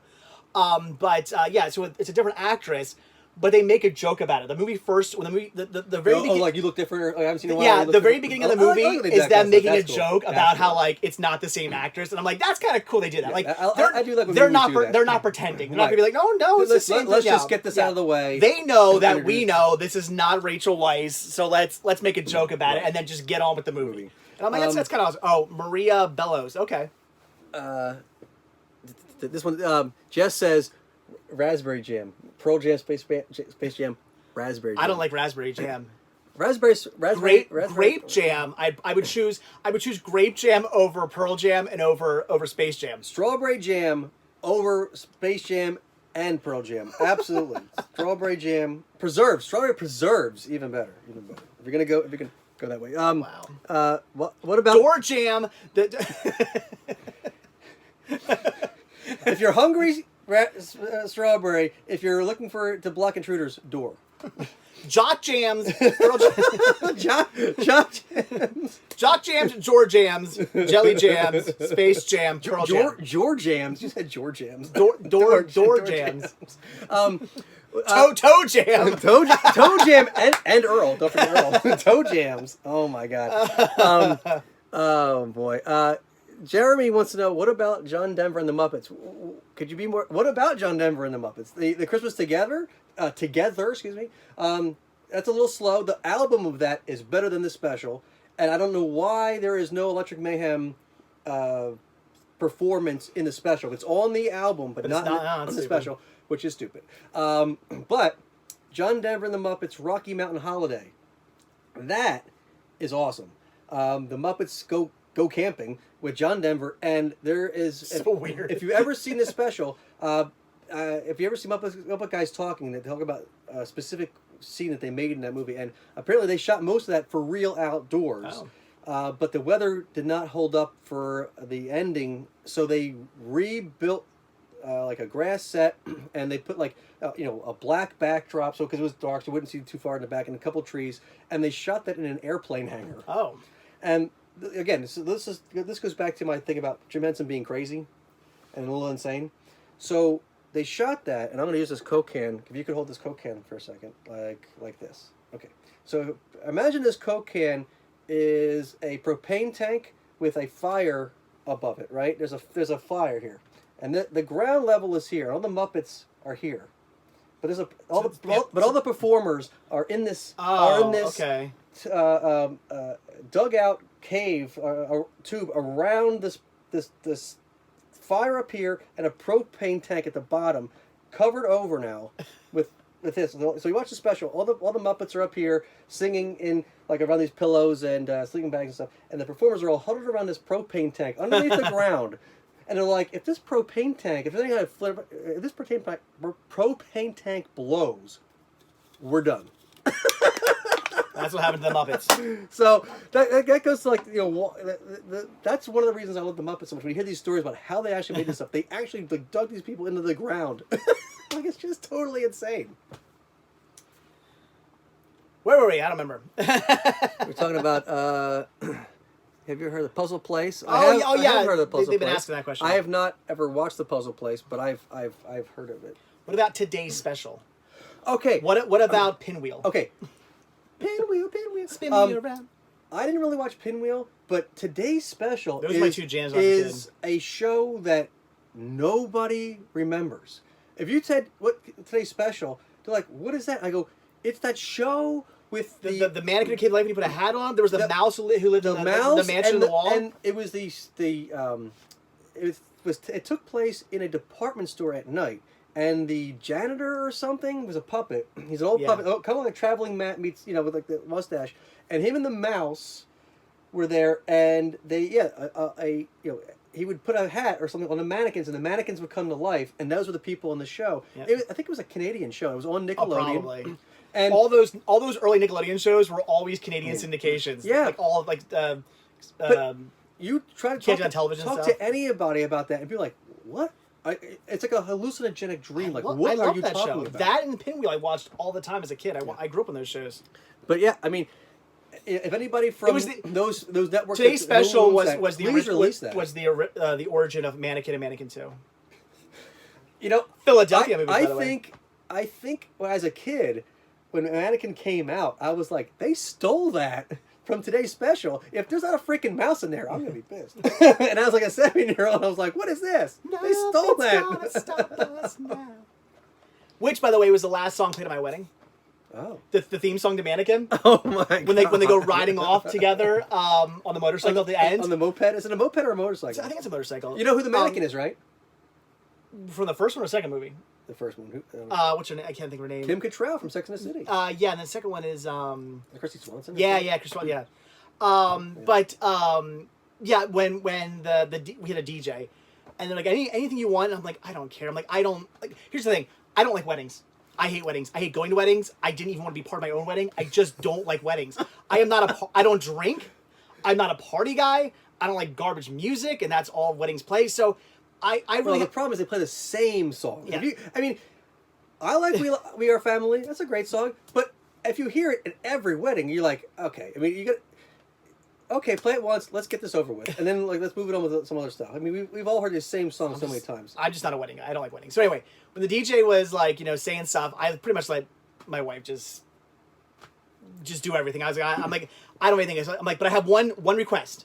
I'm like, the only request I have is I want Nothing's Gonna Stop Us Now, whatever. I want the theme song to Mannequin to be the last song played, like when everybody's when the the lights coming back on, everybody's walking out the door. I'm like, I want that song to be that's it. So that was all I wanted. This person said, if you lived in Ontario in the 80s, you remember today's special. I always went to the actual store they filmed. I didn't realize it was from an actual store. Does it still exist? Right. Road trip? Can you tell us if it actually exists? That'd be really cool. Can we see where the mouse was? Right. She was right by the elevator, wasn't she? Or no, she had an elevator thing. Was she by the elevators? Wasn't she by the elevators? That's a show. I don't even think it's on YouTube or anything. There's nothing on the internet about that show. It's like, all right, there's a movie called The Peanut Butter Solution. Not The Peanut Butter Falcon, which I've not seen and you've not seen either, but The Peanut Butter Solution. And this movie gave me freaking nightmares for like 20 years. And if I ever told anybody about it, they thought I was telling them. And all of a sudden, I just found out it just came out on Blu-ray in December. So I'm going to get this. And it's about this kid gets kidnapped, and they shave all the kids' head because they're testing like this new shampoo or something, and the peanut butter makes their hair grow or something, and it's like crazy. And it aired on Nickelodeon like twice, like in the Saturday afternoon movies they would show. And it was like incredibly traumatizing. It was scarier than any horror movie I've ever seen. And you're like, how is... And it was shot in Canada. I mean, it was a Canadian movie. Look at movies like Witches and all these things for kids. Yeah, I grew up watching, right? Creepy as hell. Creepy as hell. Even like Witches and Labyrinth and Dark Crystal, Return to Oz. I mean, all these movies are like terrifying, and they're for freaking kids. I watched Return to Oz for the first time only maybe 6 months, a year ago. And Brian Henson, that was his performing debut in a movie because he was TikTok or Scarecrow or one of the characters. Wait, who is? Brian Henson. Oh, really? You don't know which one he was? No, I don't remember off the top of my head. Sorry. He was in it. He puppeteered. So that's one. Yeah, I was like, this movie actually got made. I mean, I can see why it totally bombed because that movie... You think, it's made to be a sequel to the 1939 MGM movie. Now we went away. We'll be back in a second, folks. Nobody can see us. I mean, we're people watching us back. Hey, are we back? Did we go away for a second there? I don't know what's going on. We get like an hour into the live streams and then they start crapping out. It's something with YouTube. It's not my internet connection right now is full strength bars. We're good to go. It's just the movie Tommy Tricker and Stamp Traveler. It's the same company who did. I don't even know what Tommy Tickler or the Stamp Traveler are. Nope. I still want to know if that are these all Canucks that like no. I never even heard of these things. Did they ever answer that that department store still there? Sad as I keep freezing. Sorry, we went away for a second. Try if we're frozen now. Refresh your screen. No, I'm from Florida. Watcher in the Woods, Child of Glass, Mr. Boogedy, Unico movies, Mr. Boogedy, and Something Wicked. Yeah, Watcher in the Woods. I have not seen any of those. You haven't seen Mr. Boogedy or Something This Way It Comes or Watcher? They're Disney titles. Boogedy sounds like a... There's Mr. Boogedy, then what? Return of Boogedy? When I hear that, I think of... What's the one with Fred Savage? Little Monsters? Little Monsters, yeah. Fred Savage and Howie Mandel. Right. Again, movies I grew up with. That's when I grew up watching all the time as a kid. A few times. I noticed the poster there of The Wizard, and I have to get the Blu-ray of that. That's a movie. That's a movie I did not grow up watching. Jenny Lewis. Who's in? What's the band she's in now? With a dude from just Swedish Shorts or no? It's Rilo Kylo was the one she did in AIDS. Just Jenny Lewis. She was in Rilo Kylie. Yeah, and it was her and was it a guy from Swedish Shorts or? Ooh. Oh God! Wait, was she in Shorts or was it Comment below and let us know. Yeah, what TV show? We have no idea what we're talking about. It was her anymore. And then other people in the band, but one of the guys in the band was somebody else from 90s TV shows. Who was that? I forget. That band was good. We have the internet. I mean, we can look it up on our phones. Let you guys do the. We'll let you guys do the work. But Jenny Lewis, the catchphrase from that movie, of course, is California. Yeah. I can't think of. And then anytime somebody says California, I immediately go California. And for the longest time, when I used to guilty pleasure alert. I love the OC. It's on HBO Max. I've been watching it again. I love it. Guilty pleasure alert. But so it was like California, here we come. I go into the Phantom Planet theme song. And the two of them just cross, and the whole thing when he goes to California, it's not even California. It's like he's in the desert and he sees the dinosaurs. Yeah. And that's California. That's not even California. That's like Arizona. Yeah. Oh man, this movie's off the wall. And when my mom and my parents didn't like that movie because they knew, and as a kid you kind of knew, but that whole movie was its sole purpose was to promote Nintendo. Yeah, it was a commercial. It was an hour and a half theatrical commercial for Super Mario 3, and they're in Arizona. It's in Arizona, yeah. But the kids California. They're the same dinosaurs from Pee-wee's Big Adventure. Yes. Such a good movie. Large Marge sent me. Man, it's a good movie. All right, so Thank you, James. I appreciate that. Okay, so there's a couple things we want to talk about. I want to get them now because we have 40 minutes to go. You were telling me something. Yes. So I'm trying to just sidetrack here. But you talk for a second. I'm going to pull this up so I can... You were telling me about there was some crazy story with Are we disconnecting again? I will restart this live stream. We have to. With Marsupilami, the Disney cartoon. Yes. What was it, like a law student or something? So I kind of want to look it up so I don't mess it up too bad. But so what happened was, the broad strokes. Marsupilami was a character created in France. Wait a minute. Can I just take a guess? Okay. Someone do with Felix. No. Oh, No. okay. I always thought they kind of had similarities. Okay, never mind. Yeah. Go on. So Marsupilami existed. Okay. And the Disney. So it was a pre-Disney thing? Disney didn't create that character? No. Oh. So the French creator of Marsupilami sold the rights to Disney. Oh. And in the contract, it stated that they must produce a half-hour Marsupilami TV show, and Which they did, right? Oh. There's the asterisk. Must produce this thing, and something else. Like there were stipulations in the contract, and they had X amount of time to do this. So Disney had a show called Raw Tunage, and this concept, they said, okay, we'll use the Raw Tunage short format of the show to introduce Marsupilami. So because we don't know how to introduce it to an American audience, so they use Raw Tunage to introduce Marsupilami with shorts. Oh, there we go. Sorry, Blake Sennett was the other guy in Rilo Kiley. That's what I knew. I knew he was in some '90s show. Thank He you. was on Salute Your Shorts. Thank you. Wait, what? He was on Salute. Oh, and he was on Salute Your Shorts and Movies World. Thank you, Brandon. I knew he's from like Salute Your. Okay, I knew it. Thank you, Brandon. So they started making Marsupilami shorts to be on the show, and then when they made, I have this promotional thing of all these toys and all this that came out with. You have the show. Well, I don't know if you ever saw it. I guess it was last year at Jake's. I came across a bunch of those promotional things. There was like a spoon with him wrapped around, or a straw. Applause and a whole bunch of stuff. Yeah, there was all these little. I came across all these little things in a bag, and I just put them all together, and somebody bought them like within a second. They sold immediately. Because they're hard to find, because Disney cannot resell those or anything, because Disney no longer owns that character. Because here's the asterisk. Because when they made the TV show that they were under contract to make, they did not make a half-hour Marsupilami TV show.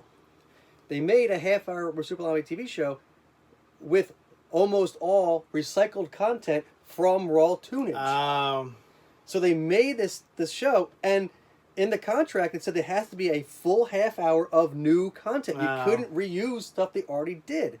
So they broke their own contract, and then there's something weird about it. If you look online and look on Wikipedia about this Marsupilami and the Disney company, it turned out all they really had to do was like actually just make the show they promised to make.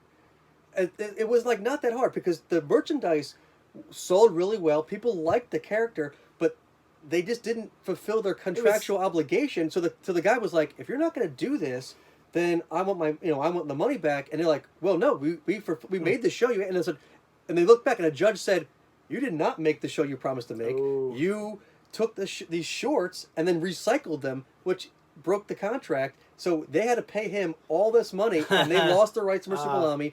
And that's why you will not see Raw Tunage or Marsupilami probably on Disney Plus, because they royally screwed it up. And it was one of the biggest goofs the Disney company has admitted they ever made, because all they and then so the character now still exists, and the character still exists in France, and they still do new stuff with it. Oh, really? But it's not Disney.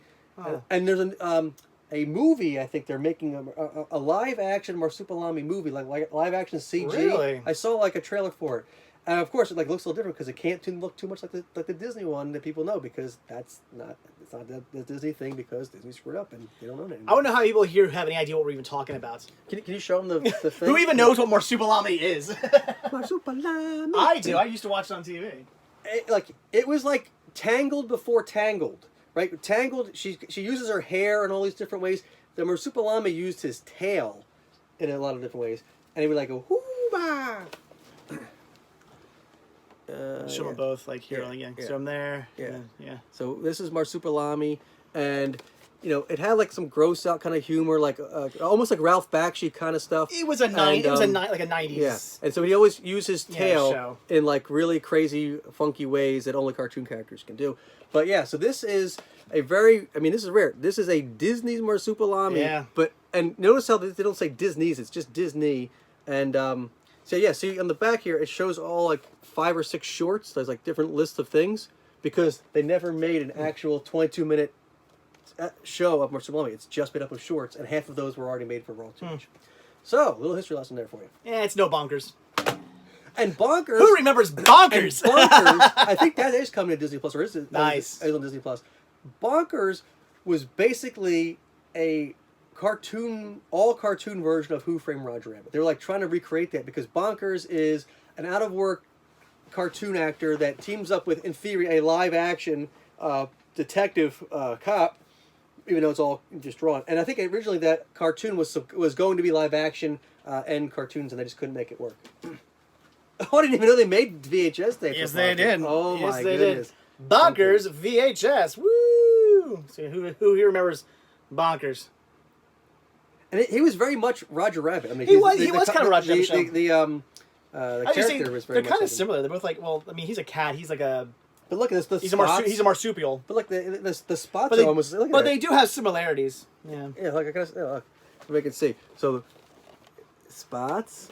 The spots. So like they were these are early '90s Disney cartoons. They were and they both had like these big overweight dudes. Yeah. Like they both had these guys that were like, it was like they were just very, the same animators. Bonkers was a late Disney afternoon show. Yes. That went like because the Disney afternoon people think, oh, DuckTales, Chip and Dale, Gummy Bears. Well, Gummy Bears was more Saturday morning, but yes. Tailspin. Those are the movies I think of, but towards the end they started doing Darkwing a lot Duck. of. Yeah, or Darkwing Duck, thank you. They started doing a lot of weird stuff. Like, there's a lot of weird, like shows that you wouldn't think. Like, when you think Disney Afternoon, you would not think, oh, Bonkers, and, God, there were some other ones, too. Raw Tunage. Raw Tunage was one? Yeah, there were some other ones, too. That's because, now... Goof Troop, that's a good one. Well, what happened? Quack Pack? Pack. Even Goof Troop and Quack Pack. They started doing...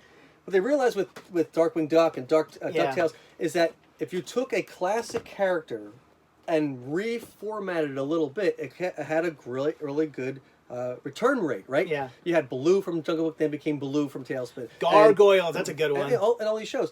So, but what happened in the early 90s, if you remember the time period here, The Simpsons... See you, Thomas. The Simpsons came out and just blew up, right? And it was a little more adult. Then Ren and Stimpy came out. And it was like that whole kind of gross out, a little more adult. So Disney wanted to kind of get a little bit of that without being too crazy. So I think that's what you saw with, especially with Raw Tunage. It was definitely like inspired by the early Nick stuff and the early Ren and Stimpy kind of era. You can totally, that's totally what happened. But Disney Plus is on Bonkers. Yes, I thought so. I watched a Bonkers on Disney Plus. Nice. Yes. Such a good. I did watch an episode or two of that. It's a really good show. I remember watching Bonkers when I was a kid. It's really good. Who's he voiced by? Is it Jim Cummings? No. No. Who voices Bonkers? My brain is saying, or did Jim Cummings do the... Jim Cummings did something on this, didn't he? About 99.9% sure Jim Cummings had something to do with Bonkers. I could be wrong, though. I like how you look at Bonkers and it takes you right to the other... Jim Cummings is in it. Bam, I knew it. Who's he? He's either Bonkers or he's the chief. Or not the chief, but or is he the chief? Whoever this guy is. Right? He's one of the two. I'm looking it up right now. He's one of the two. Let's see. Voices of. It doesn't say characters. Of course not. It doesn't tell you who he does. It just says not on IMDb? Maybe that's it. I said IMDb that. Anybody else want to? Anybody else know before Chris knows? Who can look it up faster? Yeah, you guys are Chris. Who has it first? Someone says something about the Storyteller. I found a copy of the Storyteller on DVD yesterday. You guys know anything about it? I'm looking forward to checking it. Oh, so Sean, if you've never seen the Storyteller, you are in for a treat. That was the Henson Creature Shop really flexing its creative muscles with regards to old European folk tales. So they created this amazing puppets. Actually, the largest at the time, largest Muppet, I think even to this day ever. The Ultra Gorgon for that's not the Storyteller. That's actually the Jim Henson Hour. That was a separate thing. But yeah, the Creature Shop at this time was just doing amazing things, and that kind of stuff is really why I call myself like a Jim Henson fan as opposed to just a Muppet fan, because before Disney bought the Muppets were everything. The Muppets were Sesame Street. The Muppets were the Creature Shop. The Muppets were Kermit and Piggy and all those characters. The Muppets were the Storyteller. It was all Fraggle Rock was all one thing. This is why this whole split is a lot of BS in my opinion. Like it kind of jacked it all up, because you have this, you have all this separate stuff, and it's not cohesive. There was one big cohesive time, and those are awesome. They're not for little kids. The best episode of that is one of the ones that Jim Henson directed called The Soldier and Death, and I will tell you, I don't want to get you, but I will tell you that's probably the best episode of the series, and I think you are going to. Somebody asked about that. Dog City. This was part of the Jim Henson Hour. They did Jim Henson won an Emmy for directing this. This was great. It's a canine caper based on the old. You're connecting this stuff. Unable to connect to at this moment. We're on. I don't think we're recording right now. Hey, all right, reconnect. Gotta love it. Gotta love YouTube. Am I actually connecting? I don't know. You can keep talking. Hey, we're back. All right, we're back. We're back. Wasn't there a TV show too? So yeah, I was gonna say I think I have it. Right. That's what I'm looking for. So Dog City. This was with the Jim Henson Hour. It's based on the old pictures of the dogs playing poker, playing cards. That's what the concept kind of came out of. And this is really great. I knew I had it. And I don't, right? I don't think I even have this. Hey, they did a. Got something they did do a coloring book and a couple of things at Dog City. But this was I think this is on YouTube or on Roku. Roku has a whole thing of Henson shows, including Brats of the Lost Nebula and The Ghost of Fafner Hall. Which the Ghost of Fafner Hall and Brats of the Lost Nebula, this is the first time they've ever been commercially available since they aired. Back Ghost of Fafner Hall is 1989. Brats was like 98 or so. I haven't watched the show but in years. The Ghost of Fafner Hall, a little slow at times, but man, there's some really good guest stars, and the music on that is just amazing. So if you have Roku, it's actually the free Roku, so I don't think you even need to have it. Just download the app and go to the Henson area. Jim Henson Productions, 1992, 1993. So what happened was they did this first, and this character of Ace Hugh Gesundheit is a private eye, and then they take the characters from this and rework them a little bit, and the bad guys from this are still the bad guys in this, but the main character is like the puppet they use for that is now an animator. And this is a really cool concept for the show, because the show is a show within a show. Yeah. So because and he'll talk to his cartoons and stuff. Right. So you can see it's in the front here. So that's the animator that he lives in this. He lives. Oh my God. He lives in an apartment, whatever, and he's making the show, and he actually converses with the hero of the Dog City cartoon that he's making. So they talk back and forth.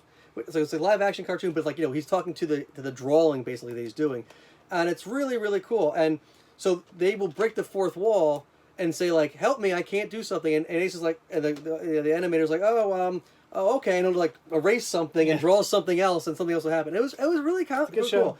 It aired on Fox Kids on Saturday mornings for a number of years. Yeah, the Fox Kids Network. So it's on Roku. You can watch this. It's interesting. I actually own a sale from this. It was on sale. I saw some on eBay, and if you watch the show, the opening titles feature the main character Ace here, and he gets surrounded by all of the bad guys' faces. Like he gets hit in the head, and like they swirl around his head. And I own a cell from that opening so it's him and all the bad guys around, like all their heads. It's really really cool. So I haven't seen this movie. It's only like a special, like 40 minutes. Since like I had it on VHS a long time. I think it was VHS. I had this on a long time ago. No, that's the only time it's ever been released. Gosh, where was this movie? Where did this movie originally? Was it in theaters or? No, it's not. So it's called Dog City the movie because it's like it's where would I have seen this movie besides on DVD? on TV when it aired. Maybe that was it. I know I've seen this, but as you can see, it's still sealed. I've seen this. I just can't remember where. So, so it was. So what does Rolf have to do with it? I don't remember. So it was part of the Jim Henson Hour, and what the Jim Henson Hour would do is they would do like a half hour of Muppet content and then a half hour of the Storyteller, or another Creature Shop special, or they did 2 Muppet specials. One was Dog City, and Rolf is the narrator. That's right. Because it's Dog City, right? So Rolf is the piano player, dog from the Muppets, and he narrates that. And they also did a Miss Piggy in Hollywood special. But to this day, the only 2 things that have ever been released that were on the Jim Henson Hour, besides the Storyteller. The Storyteller has its own, box set of DVD of all the episodes. Were the Dog City and the Song of the Cloud Forest, which is an environmental special they did.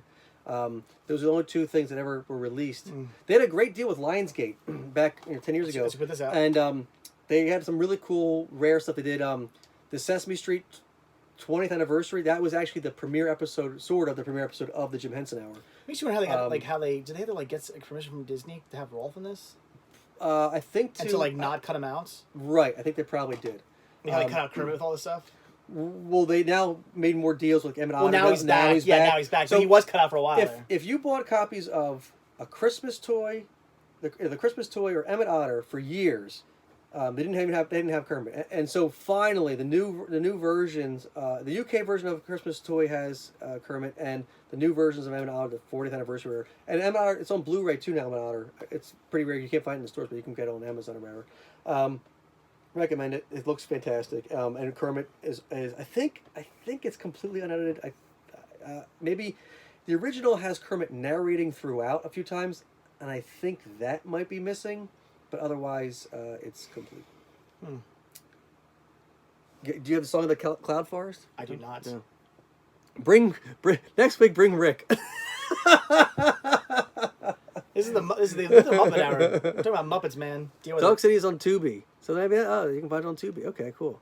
That DVD is missing the first 30 minutes with Kermit. Right, so that DVD is missing the first 30 minutes with Kermit. Disney owns the first half. It was Kermit. It's part of the Jim Henson Hour. So that's about 30 minutes, 40 minutes, whatever it is. The first other 10, 15 minutes were the 40 Muppet television segments. So when you play that, the theme song and everything else is the Jim Henson Hour theme song. Oh. Like the instrumental version. And yeah, they'd have... you can go online and kind of find the other... Corey, just ask your question. And it's... it's basically like all this dog stuff. Like the fake making of the movie with the stunt dog cat. There's a cat that's a stunt dog. And the dog just like beat the crap out of him because they think they're like, it's a cat, we're going to mess with him. And Bean Bunny... who sadly has not been used in a while, and poor Steve Whitmire's not with the Muppets anymore. So they're probably, who knows if they're gonna bring him back. But he does these great spoofs. Like what happened was they lose the trail. In Muppet fashion, always something goes wrong. So they lose the print of the movie for Dog City, so they have to stall. And so Bean Bunny's like, you gotta see the trailer for my new movie. And the first trailer is like this super saccharine, like you just want to like pull your eyes out, like because it's Bean Bunny. And then they're like, we're done with this. This is awful. We're not dealing with any of this. And Bean's like, no, you gotta watch the second one because the second movie goes against my image, and it's Bean as Rambo, and he's just like blowing away the little gophers that come up. He's like, cute has learned to kill. You're like, what is? It's like a full on helicopter like shooting grenades. And you're like, what is? It's hilarious. It's hilarious. And then he runs away, and Sweetums has to find him. Oh yeah. That's what the Muppet. A bunny? Hey, anybody seen a bunny? Chris, who's your? There's nothing up there but a bunny. Jesse, a bunny. Who is your favorite from Fraggle Rock? Again, it is a Jim Henson character, and Jim Henson only performed 2 characters on Fraggle Rock, and it has to be Cantus the Minstrel, which is basically the Dr. Teeth of Fraggle Rock, or Rolf of Fraggle. It's like it's like this ethereal, mystical character that talks kind of in rhymes, and he goes, there are no rules, and those are the rules.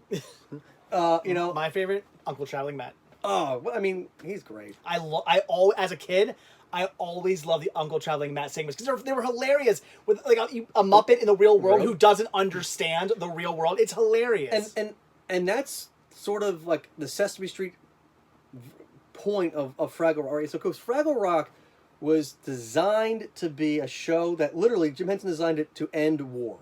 That's what that show. I mean, talk about like lofty ambitions. Obviously, it didn't succeed in that regard, right? But the whole point was that they made co-productions all over the world. So there was different docks and sprockets in different locations. So the dock and sprocket in America was a tinkerer, and in France he was a chef, and in England he was in a lighthouse, and some other place he was somewhere else. So you had the feeling that this was a place near you, underground, your own place to live, and it was all about the interpersonalities and interconnection of life itself and how to work with other people and different species and different people like that. The Gorgs sort of thought they ruled the world and knew everything, and they were super intelligent and didn't know jack squat, right? So I mean, it was all about, and then so Uncle Traveling Matt was showing people how. Ooh, the ghost is back. My TV just turned on. Uncle Traveling Matt showed your world, the world that we all take for in a new light, and showed how you can view things from a different perspective to learn about something. So that was great. And the first episode of Fraggle Rock, where Uncle Traveling Matt leaves, and he says goodbye to Duffy Gobo. That's one of the best Fraggle Rock songs of all time. They sing "Follow Me," and if you're familiar with Fraggle Rock, they redid that song. I don't know if they did this on the new Apple show. I know they did "Let Me Be Your Song," which is the Cantus song, and they did it with Common. And if you haven't seen the new Apple TV Plus Fraggle Rock, it's free. You don't need to pay for those. They're like 5-minute little bits, and they are just fantastic. And that was so well received that Apple TV Plus has agreed to make a whole new Fraggle Rock reboot. So Fraggle Rock is coming back. That's awesome. We already answered it, but because because Nikki's here, she wants to know what your favorite Muppet was, which we answered earlier, but we'll say it again.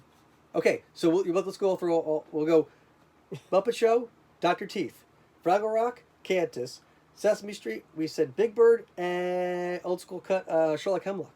Yeah. Mine was Big Bird from Sesame Street, Uncle Charlie and Matt from Fraggle Rock, and did I ever come up with one from Muppets? Oh, I said Sam Eagle. Sam Eagle. They all around the world.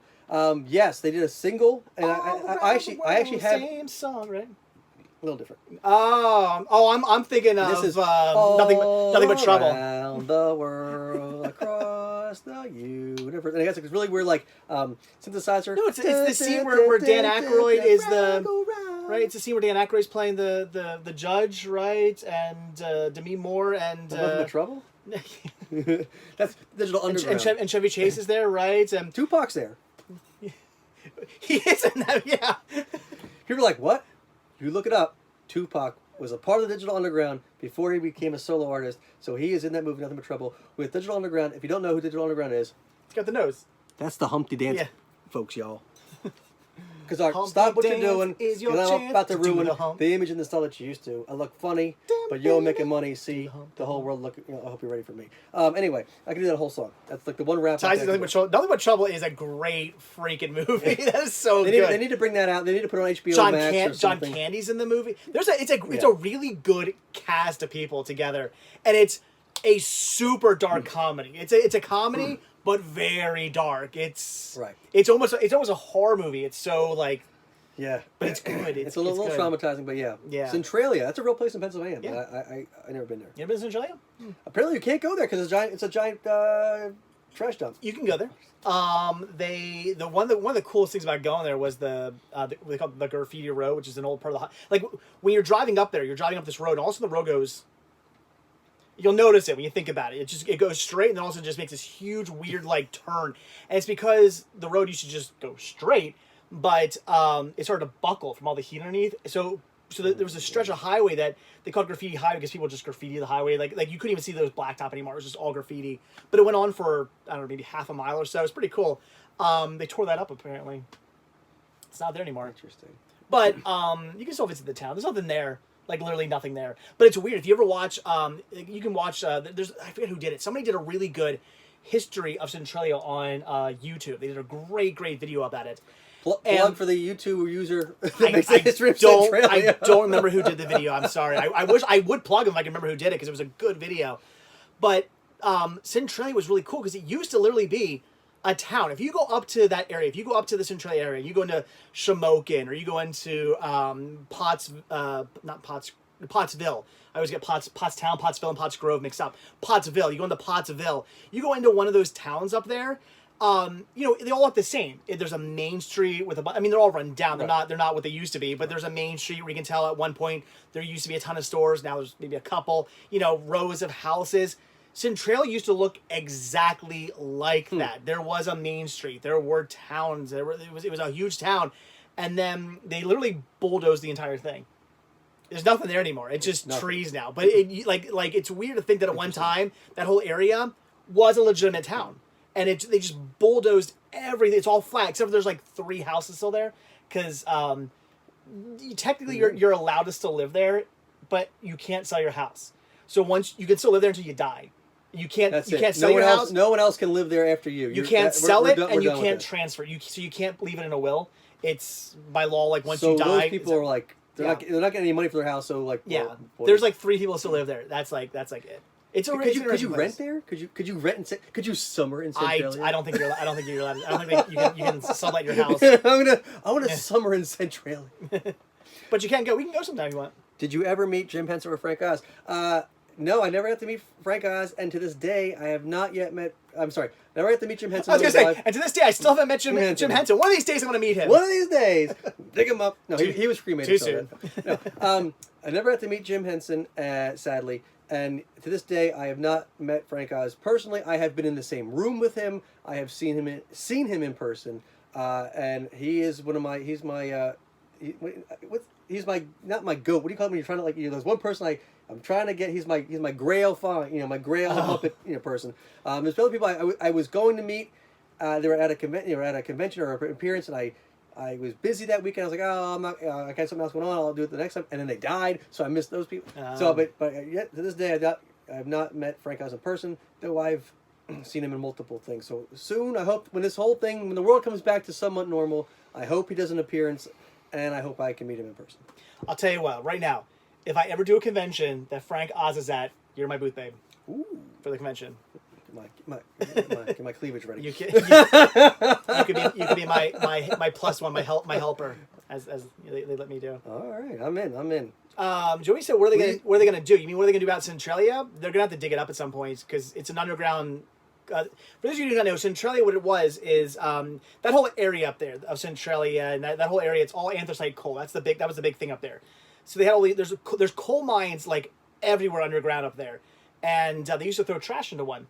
They literally were using a coal mine as a trash dump, and I think they still don't know exactly how, but eventually at one point it caught fire, and unfortunately, you catch a coal mine on fire, the coal catches on fire. So you're really not kind of put. That's a lot of wasted energy, isn't it? Yeah.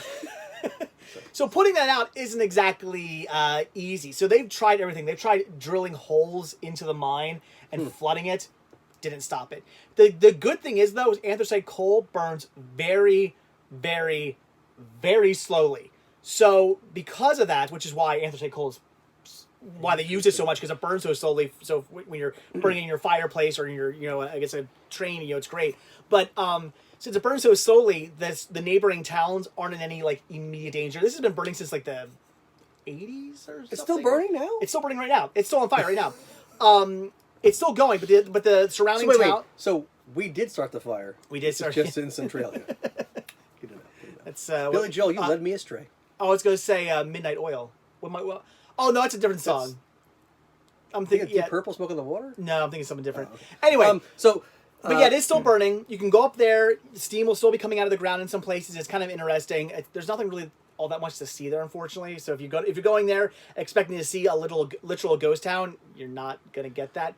Anyway, so eventually, apparently, once those people move out, like they die off, and there's like 3 houses that are still left there are gone. Apparently, they have to eventually dig down, like all the way down into the mine to stop it, because apparently, like they gotta cut the coal vein off, because they've tried putting it out, and there's like apparently no way they're gonna do it unless they dig. Interesting. So eventually they'll do that, but they got time. 2 things. Jordan says, "Please answer me. Can you re-put your question?" Yeah, sorry, Jordan. It's nothing personal. It's just what your question is. I don't know. We have to like go up and find it. Jordan? Have you seen the Avengers? Wait, go back up. Jordan, have you seen the Adventures in Oh, Endgame? I think it's he wrote in game. I think it means end game. Oh yes, it's good. Oh, that movie's great. Fantastic. Beds are burning by beds are burning by midnight oil. I knew it was something. Infinity War, midnight oil burned fantastic. something. That's right. You know, I will say this. I think there's a few ideas I've been percolating in my head for Muppet movies and things that Muppets should do to kind of get back into the conscious as a whole. And I think a superhero parody with the Muppets would be hilarious, and I think that'd be on target. Like, I don't want to give away too much of what my things would be, so you know. But I think a superhero Muppet movie would be really funny, Yeah. where the cameos could be Because people from the Avengers. Well, because Disney owns them both. Disney Yeah, owns them I both, mean, right? So but I think a Marvel. But I mean, Marvel Muppet mashup. Yeah. right? But you could even have The Muppets meet Marvel, or But you could even have people from, like, you could have Ben Affleck or Yeah. whatever from the DC movies. Oh. I mean, they wouldn't be. Yeah. None of these people would be the characters. I'm Yeah. not thinking they would be there as Captain America necessarily, but maybe since Disney owns one, maybe they would. You know, they could be like a Roger Rabbit thing, where maybe Warner Brothers and Disney would make friends, and like they have Batman show up and Captain America like just cross paths. Who the hell I don't knows? know about that. But I think it'd be hilarious if they had just the people that are in the movies be the cameos, just as whatever is going on, like how they do in the Muppet movies.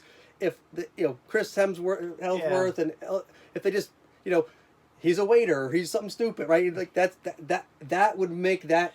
That would be funny. Like The damsel in distress is Chris Hemsworth is Yeah, you take the Muppets, you give them like a legitimate superhero movie. I mean, it'll be silly because it's Muppets, right? Yeah. But I would say don't be like, oh, it's Thor. Don't do that. But just have them do cameos. Right. Like, don't have like Chris Hemsworth do like a cameo as Thor. No. Just have him like right. you said, as a waiter. Right. Or something. Like have all the have Scarlett Johansson show up, but like not even as Scarlett Johansson, not even necessarily as Black Widow. Just some person doing something else. Like I don't know. She trips and falls and says, "I'm so clumsy." Because Yeah. in those movies she's like super like elegant. Yeah. And, she, like something like that. Where all the Muppet movies, they have like just little cameo appearances by whoever, usually comedians or whatever at the time. But I think if you did that and you put that angle to it, it'd be fun. I mean, someone asked earlier what I thought of Muppets Most Wanted, and Joe and I had this discussion back and forth,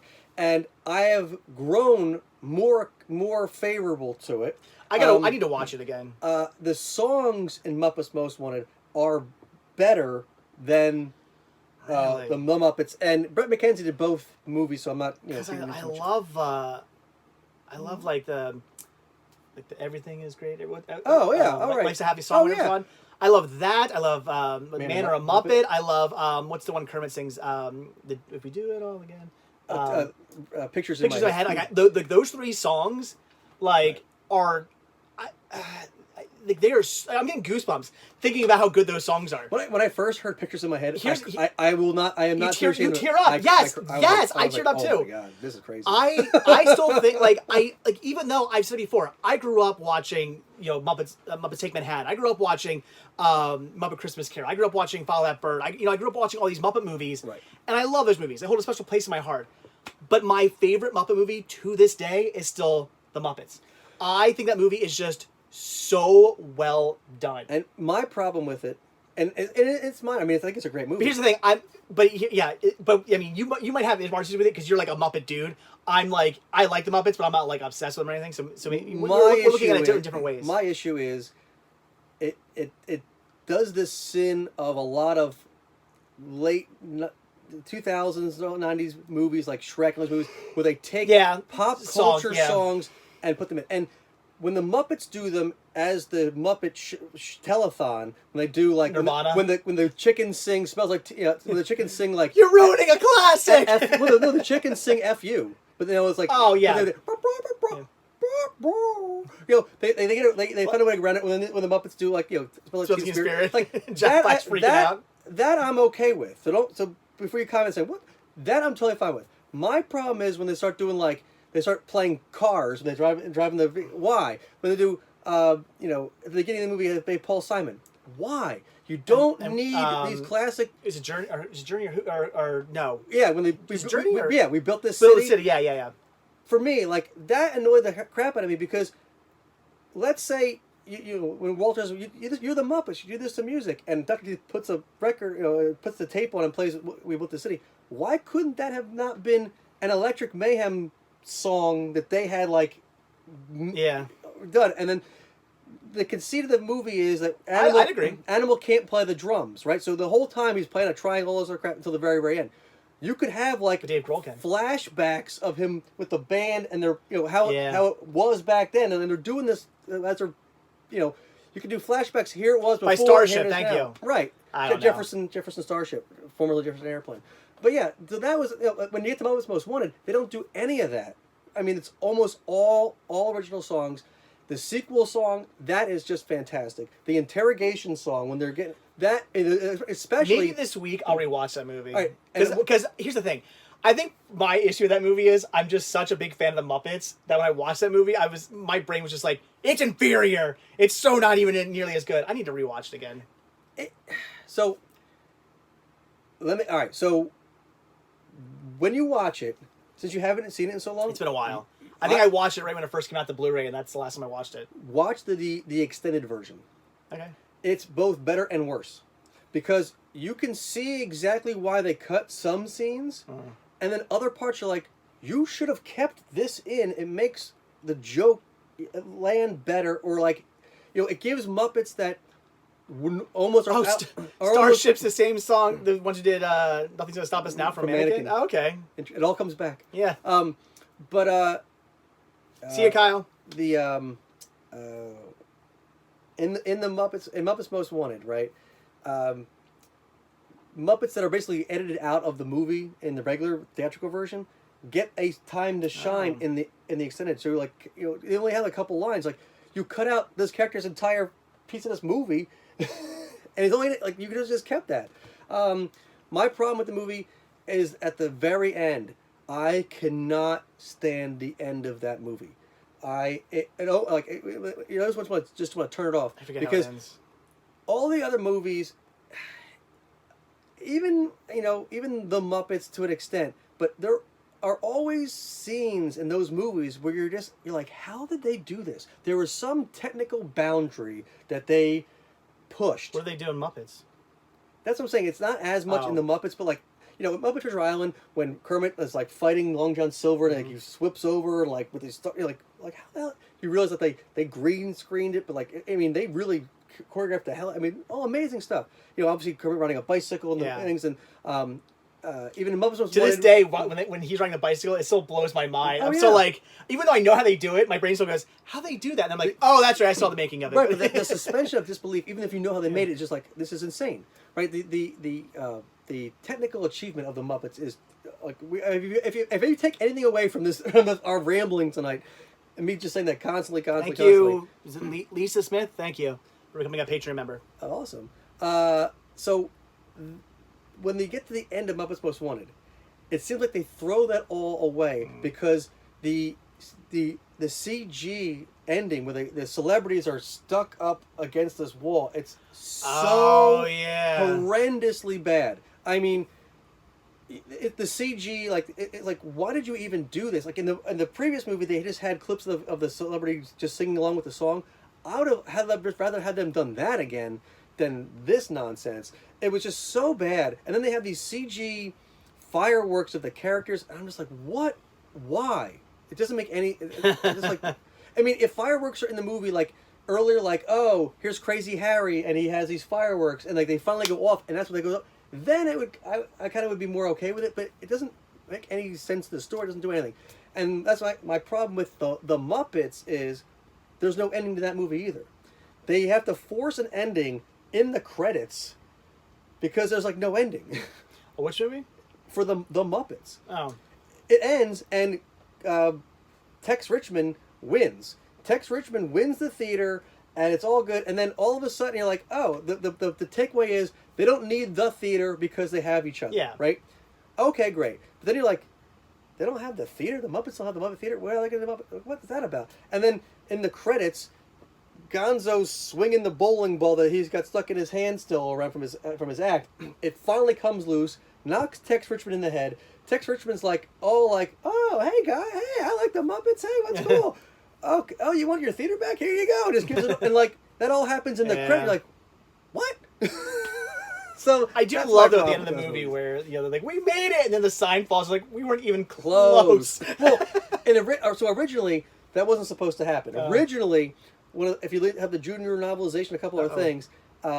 Originally, they were off by only $2. And Statler and Waldorf, of all people, donate, throw the $2 in and save the theater. I mean, that's kind of funny, but I like the idea of it's such a funny line when they're like, we weren't even close. Yeah, but and I think that's such a funny line. The cool thing about the way that they did do it is, it subverts your expectations. Right? You like, okay, in an hour and a half, the Muppets are going to save the theater and get their $10 million, and why am I even watching this? Because I know what's going to happen. So in that respect, it's great. I mean, them being distraught and heading out of the theater, like, that is heartbreaking. You're like, damn, this movie just took a turn. Because you don't see it coming because you absolutely expect them to just make this money and, like, come back. And, when you watch that movie now, this is what the Muppets are in the same, like, cycle. So when you watch it now, it's like the same thing that was happening almost 10 years ago. Like, people have forgotten about us, and, like, here we go again. So when we get to that point, you're like, oh, that's good to be, but like it needed to have a little tighter of a script for the end so they could actually wrap it up and not just have it thrown in the credits. That's all I'm saying. Makes sense. Anyway, so with that, it is 10 o'clock. Oh. So we've been doing this for 2 whole hours. Well, that's how long we usually do it. Wow. 8 to 10 usually. Oh, and look, we're it's going crazy again anyway. YouTube hates us. Yeah, YouTube doesn't like. Again, it's weird. It's like the last 3 live streams I've done, we've gotten to like the hour mark, and it just YouTube's been like, that's enough. You're done. So I don't know what's going on. But anyway, we're done anyway because it is 10 o'clock. But thanks for watching, everybody. This is why we need to have Chris over to do these more because I'm enjoying all the Muppet history. You can go to Muppet Stuff. Was it Muppet Stuff? What blog or what is it? What's it? Muppet-blogspot.blogspot.com is the. I'll put if you're watching this back, there'll be links down below. Links below. And your Muppet Stuff on Twitter. Muppet Stuff on Twitter. Muppet Stuff on Facebook and Instagram. There you go. And like you guys see this guy's collection. It's ridiculous. Take my collection and magically change this all into Muppet Stuff, and it's if crazy. you're on YouTube already, you can go to Muppet Stuff on YouTube and see some of my videos there, and you will see some of my collection. Yeah, I mean, it's Muppets, it's everything. It's like, I mean, you got... It's a Jim Henson collection. Yeah, you got Muppets, you got Sesame Street, you've got Dark Crystal, you've got Labyrinth. I mean, if it's the Jim Henson company had anything to do with it, right? That's what it is. It's amazing. It's a really cool collection. And someday we'll get Which, him. by the way, we'll set this up. We should, because this is the first time you've seen the library, and I've never seen your collection yet. Right. I gotta get over to see that sometime. So we'll do a swap. Sounds good. So, all right, guys. So that's it. I had some more stuff I wanted to talk to you guys about, but we'll next week. So anyway, guys. So as always, thank you all for checking out this video. Be sure to hit that like button, hit that subscribe button, and of course, check down below for links to Patreon, where again you're gonna get new content now specifically for you. I'm doing these short little videos that are going to be just Patreon exclusive. I have 3 up already, more on their way. I'll be doing more as time goes on, and while out on the hunt, if you see something cool that I'm not filming, I'll film it really quick and use it as a separate video. So you're gonna get special content, your name in the credits, early access to videos, all kinds of stuff. Anyway, so Patreon, Spreadshirt, and the Cinema Stick, the store. Check those out, and again, Muppet Stuff. I'll put links to that below as well. So again, guys, that's it. Thanks for watching, and I'll see you in the next video. Bye.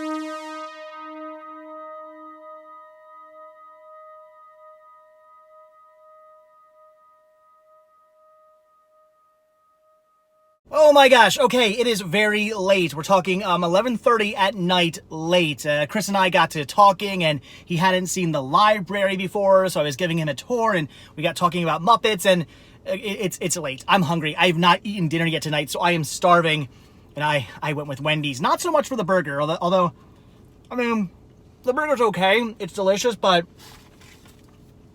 these nuggets right here, and no, this is not a spicy nugget. I've actually recently become kind of obsessed again with just their standard nuggets. These are so good.